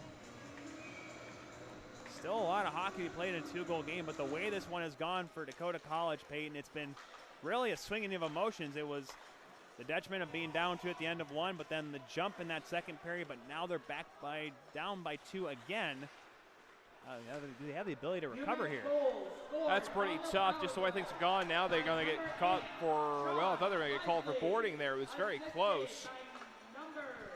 Massachusetts has refound their game and restored their 2-goal edge. They give Milne an assist on that goal for Leslie. Long throw up and ahead by Mullen. It will go right on goal. And a little bit of a snow shower. Yep. Deal gets a nice hug from McGrath. I'm sure it's not him saying hello. I like the smell of your cologne. It's more or less, excuse me, sir. I'm sure he gives out great hugs. I'm sure he does too. You know, they got to give good hugs there from Wilbraham, Mass, right? Well, it's only home state hospitality.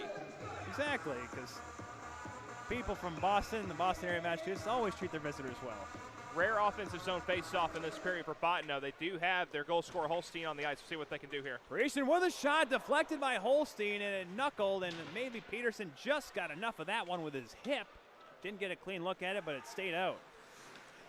Played back out to center, skipped on by a pair of Minutemen is now Rachimsky, who was in the penalty box on that goal, throwing it on ahead with a little bit of a deflection, and icing will be called as Mantell deflected it on the wrong side of the red line. Well, we wonder what Bottineau could do off that face-off. The answer was a dangerous deflection, just an inch under the crossbar by Leighton Holstein. Trying to do his best Sean Leslie impression and almost tipped that puck by.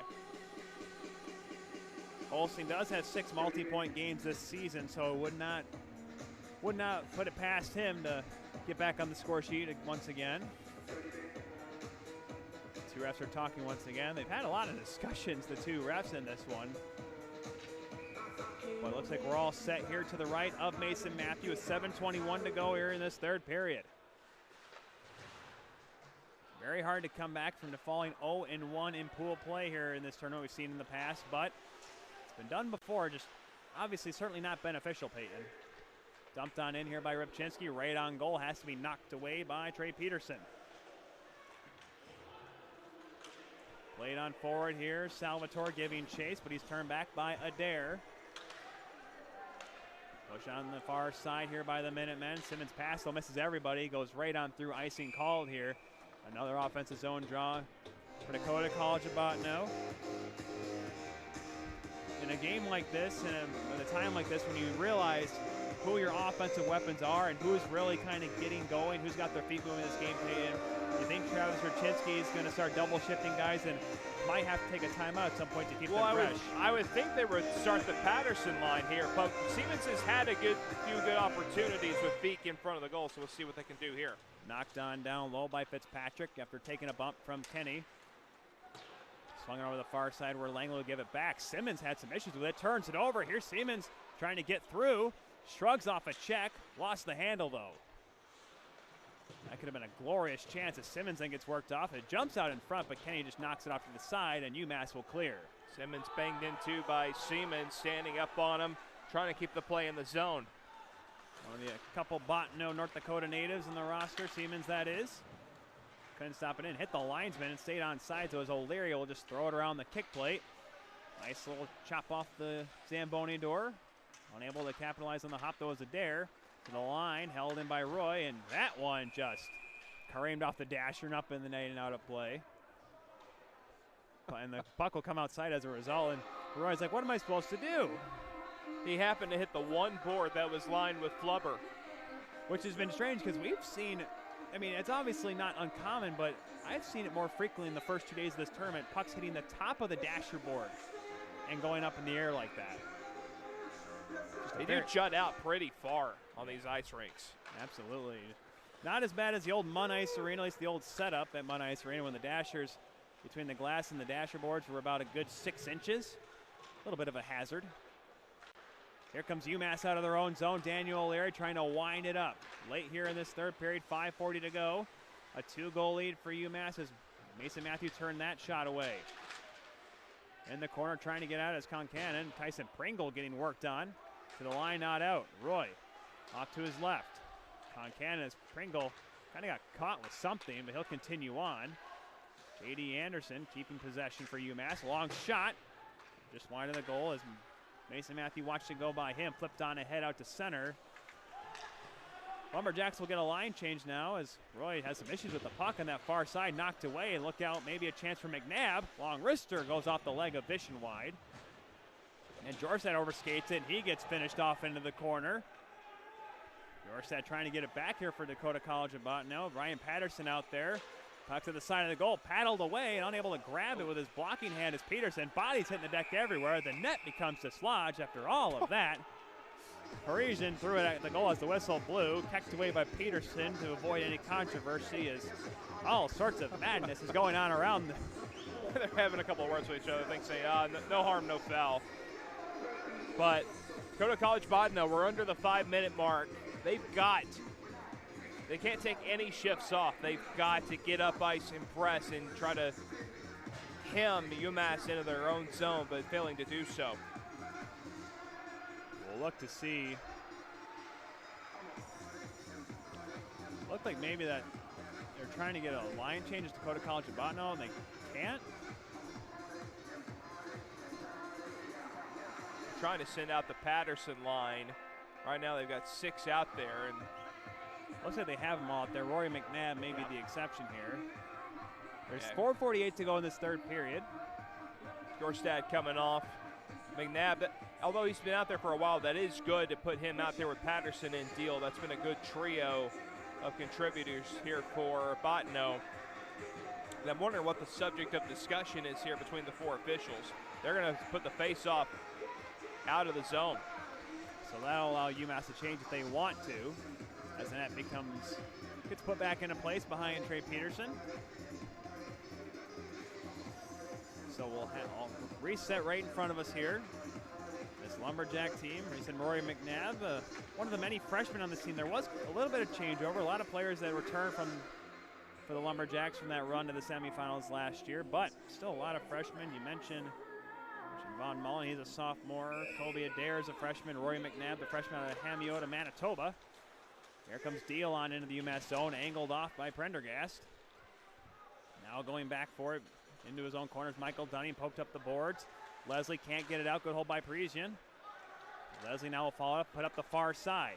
Some room here for Milne, and it's put on goal and stopped and held, and a big body check thrown on the far side. I think it was Zach Deal who went down for Bottineau. Going to see the skirmishes probably ramp up here. Shoulders thrown and words exchanged.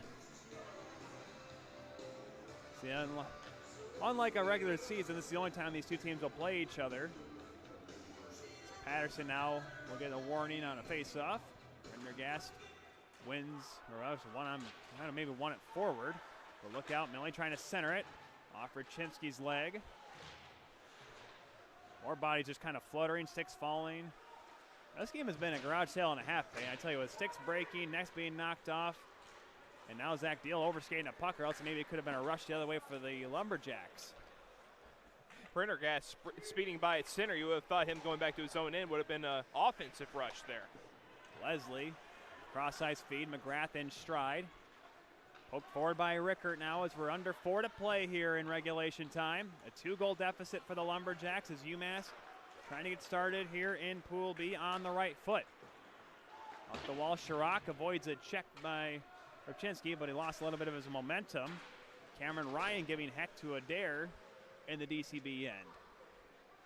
Pulled out of the pile. Chirac shot by Ricker, gets blocked by Rachimsky, but then Rachimsky gets ran over, that time by the sophomore from Santa Rosa, California.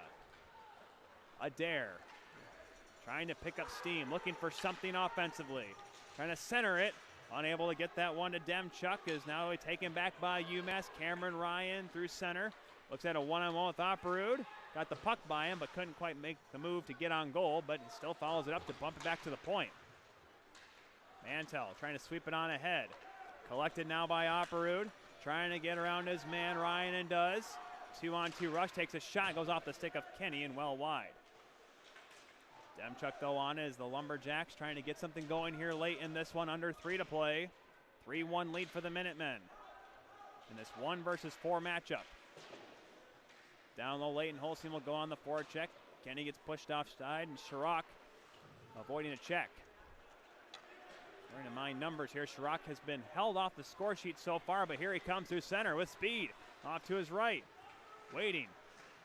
Trying to center it, but off a foot. Here's Vish coming in late. Looking back door. He had a good look for O'Leary, who wanted his second, but a good stick lift at the last second, I believe, by Von Mullen, maybe saving a goal. Yeah, that definitely did save the goal, because O'Leary had the open look on the other side of the net. That would have been the insurance marker. 2:08 to go in this third period. Holstein in on the forecheck, as is Pringle. Having some issues with it, but pulling it out of the pile is Christopher Roy for the Minutemen. Pass on ahead. J.D. Anderson gets on by Parisian. Trying to drag it around Von Mullen, but a good job. Wow. Big hit thrown by the sophomore behind the net. Puck now jumps back to the side of the net. Anderson up to the point. This is where Minutemen want the puck far away from their goal. A shot blocked though by Pringle, knocks it back out to center with 100 seconds to go here in this third period. Second big shot block for Pringle in this one. He blocks another clearing attempt. Trying to keep it in deep. Holstein can't get around Trachetta. Good job. Trachetta only 9 points this season, a half point a game, and this being his 19th game now of the season, has a collision in the near side, way away from the puck, as Holstein and Trachetta were together. Holstein had a stick taken out of his hand, and Trachetta kind of carried it for a minute. Now let's see what Botno does here. Remember, Gulf Coast elected not to pull the goalie trailing late in the game. Goal differential does matter. We'll see if they can get possession, what they decide to do with their netminder. Game's getting a little bit chippy here as we're down to 1 minute remaining here in this third period. We look at Matthew down to our right. Siemens get it in deep. Patterson though collects it back here for the Lumberjacks. A shot sticked up in the netting by Peterson and out of play. Will this be the time when Rachimsky takes his timeout? Coach Rachimsky, that is. Yeah, it looks like not any reaction at all between Coach Rachimsky and the goaltender Mason Matthews. So I think they've decided once they get to this juncture in the game, we're just going to keep it at 5-on-5. There's 48.9 on the clock, and yep, there's the timeout taken here by Travis Rachimsky. Well, everyone's lining up for the faceoff, and Coach Rachimsky's like, excuse me. Yeah, he took as long as he could to give his team a breather and then get the 30-second timeout. As you mentioned, Peyton, we wonder if you're going to pull the goaltender. Obviously, you got to think about the GD, the goal differential. Is the way this tournament can go and the way this pool might go, it might come down to that to determine who advances to the semifinals. Because as we've seen in this game, the Lumberjacks certainly have some grit in their game that could compete against the likes of a Florida Gulf Coast team or a Concordia, Wisconsin. Same token, UMass certainly has the offensive looks that can hold up with both those teams that combined for 9 goals in their first game today. Tell you what, Mary may be in trouble. I was very impressed by the game we saw by Concordia, Wisconsin. Concordia, Wisconsin, thank you. It's getting late tonight, but yeah, Concordia, Wisconsin. There is a team with a bird in it. They played today. Yes. If their name is Falcons, good chances we saw them. But Falcons, Redbirds, Crimson Hawks, Cardinals, Flames. I mean, Liberty is the Flames, but their logo's a bird. But anyway, to my point, Concordia, Wisconsin is going to pose a heavy threat to Mary, you would think. 48.9 on the clock after the timeout by Dakota College at Botno. In the net is still Mason Matthew, and we do not suspect him to come out of it, though. They have the big guns, Patterson, Holstein, Pringle, Opperud, and Breezy at the points. Face-off, won back by Patterson. Parisian throws it towards the goal, deflected on, they score! It is Tyson Pringle. We are not done here yet.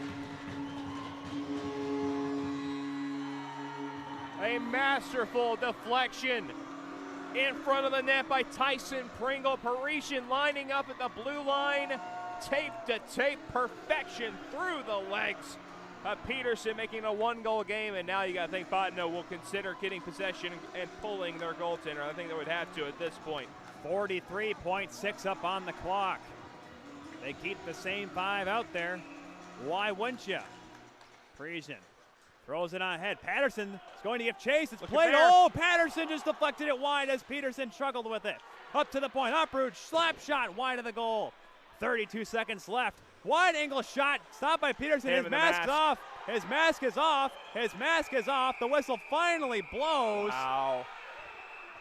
That was a good 5 seconds after the mask was hit and came off. He came out of the net, put his arms up. That has to be an immediate whistle, but it was not detected for at least 5 seconds. And McGrath is giving it to the ref, saying that's got to be blown sooner. My goodness, though, what a play leading to that. Ryan Patterson just sprinting in the offensive zone. They launch it forward to him so he can get that backboard bounce. And it came right in front of the goal, and he was almost able to put it by Peterson, rather. Holy moly. Well, this got chaotic. No kidding. The refs are discussing right now. And I wonder if it's a discussion of what to do for the face-off. Well, I think since the mask came off, the face-off should stay inside. They're not discussing what I think they're discussing, well, are they? I don't think they can talk about resetting the clock here either, although it was a tardy whistle. But given the fact of when the whistle came off and the fact that Peterson was like, I am not taking any chances, he darted out of there like me if I saw an Alex Ovechkin slap shot. And it was not at all an intentional removal of equipment. No, not even close. I mean, he got hit square in the mask, and now the fourth official coming over. So I really do wonder what they are discussing here. I don't think, I mean, like I said, I believe the rule since the mask came off of the UMass goaltender should stay inside. But yeah, they can't be discussed. It was not, no, that strap came flying off, and the helmet came off. If they want to ask us about it, we'll be glad to. I got my goaltender union card right here, and I can tell you right now that if the mask comes dislodged, no, you should blow the play dead. And we've seen a goaltender like in Trey Peterson here. He's not the kind of guy that will do something like that. You saw the referee make a hand motion by his head, so I think they are discussing the mask coming off and possibly how and why. Because it got hit with a slap shot from a bad angle. Exactly. I mean, unfortunately, that is the problem with goalie masks nowadays. My mask before that, shots that are up high like that, the plastic clips that are on there don't quite hold up to the brute force of slap shots like that. That's unfortunate, but it's true.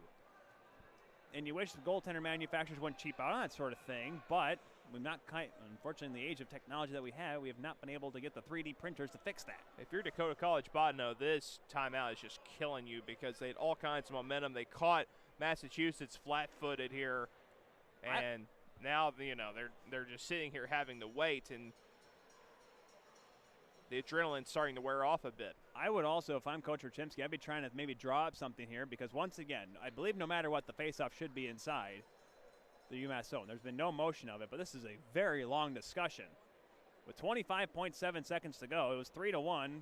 Not too long before a tip from Tyson Pringle found its way in the back of the net. And again, it's unclear as to exactly what they are discussing.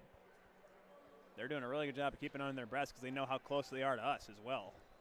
I just hang my headset down like just kind of see what would happen, but.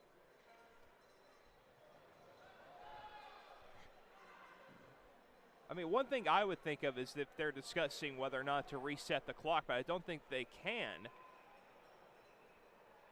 To me, that's the only thing you can contest here. This is a long discussion for a clock reset. Maybe add 3 seconds to call it good.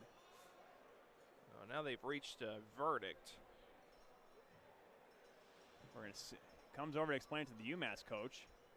We're seeing a discussion to the scorekeeper.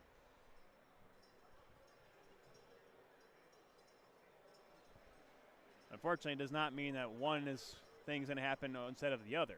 I'm not saying what is what, though.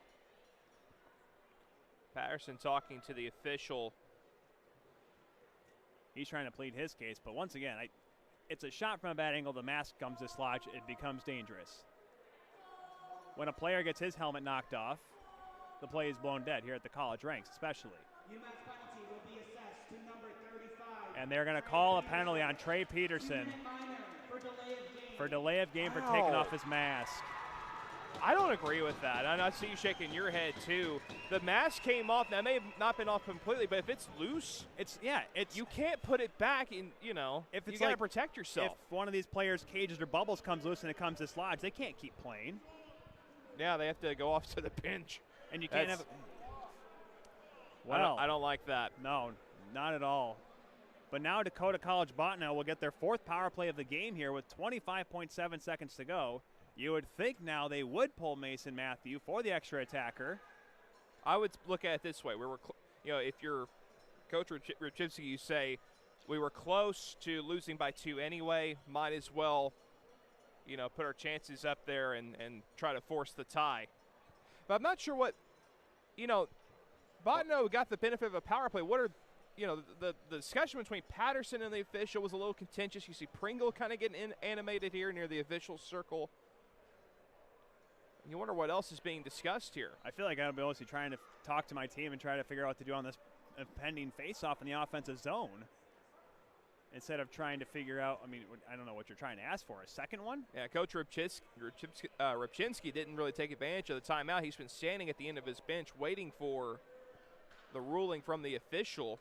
Coach Mike DeFazio also giving his displeasure to the refs still. And a lot of waiting and watching and not very much discussion at all among the players. But your point, though, I think the Minutemen might be happy with all this, even though they are going to be down a man here because, like you said, that momentum that came from the goal that shrunk the gap to 1 has been pretty much wiped out by this delay.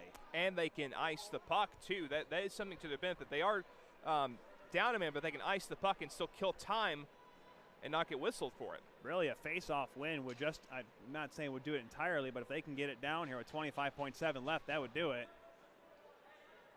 And it looks like Mason Matthew will stay. Ripchinski's not even looking at him there, so we'll stay 5-on-4 here for 25.7 seconds. The Lumberjacks with a huge possibility and a huge break.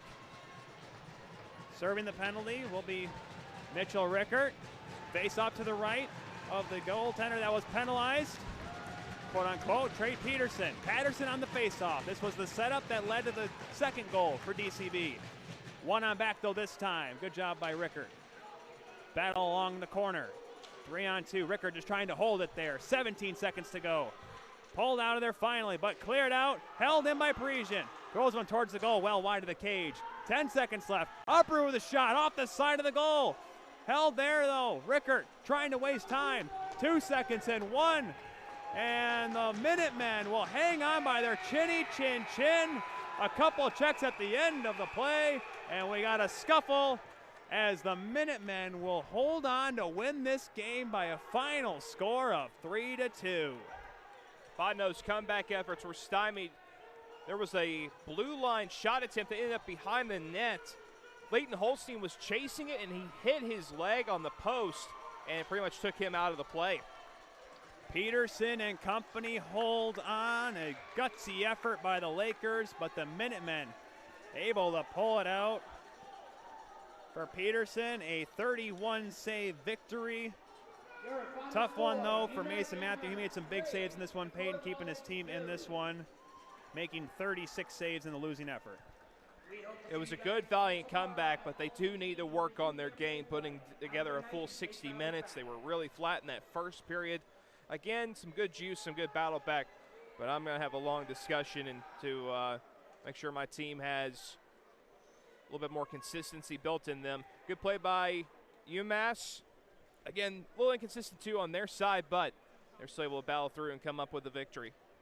The goal scorer, the game-winning goal scorer, Sean Leslie. He scores 2 in this game, 7 on the season now. Daniel O'Leary, the other one for the Minutemen. Goals from Leighton Holstein and Tyson Pringle, the goal scorers for the Lumberjacks. 1 for 3 was UMass on the power play. 0 for 4 ended up being the Lumberjacks. DCB will get a chance, though, to get back on the right track, taking on Florida Gulf Coast, another team that lost here on day 1 of Pool B action. That'll be a 2 o'clock Eastern time puck drop. UMass taking on Concordia, Wisconsin in a battle of 1-0 teams. That's going to be a dandy. Lou Gamlin and Devin Sarah will be on the call for those games. We'll jump over the D1 side of things tomorrow, but we'll be back on Sunday to wrap up Pool B right here on Hockey TV, as you can catch all games from all 5 divisions right here from this weekend here at the New England Sports Center. Peyton, an exciting first day of D2 action, not just here, but everywhere. It's really going to be a fun tournament indeed.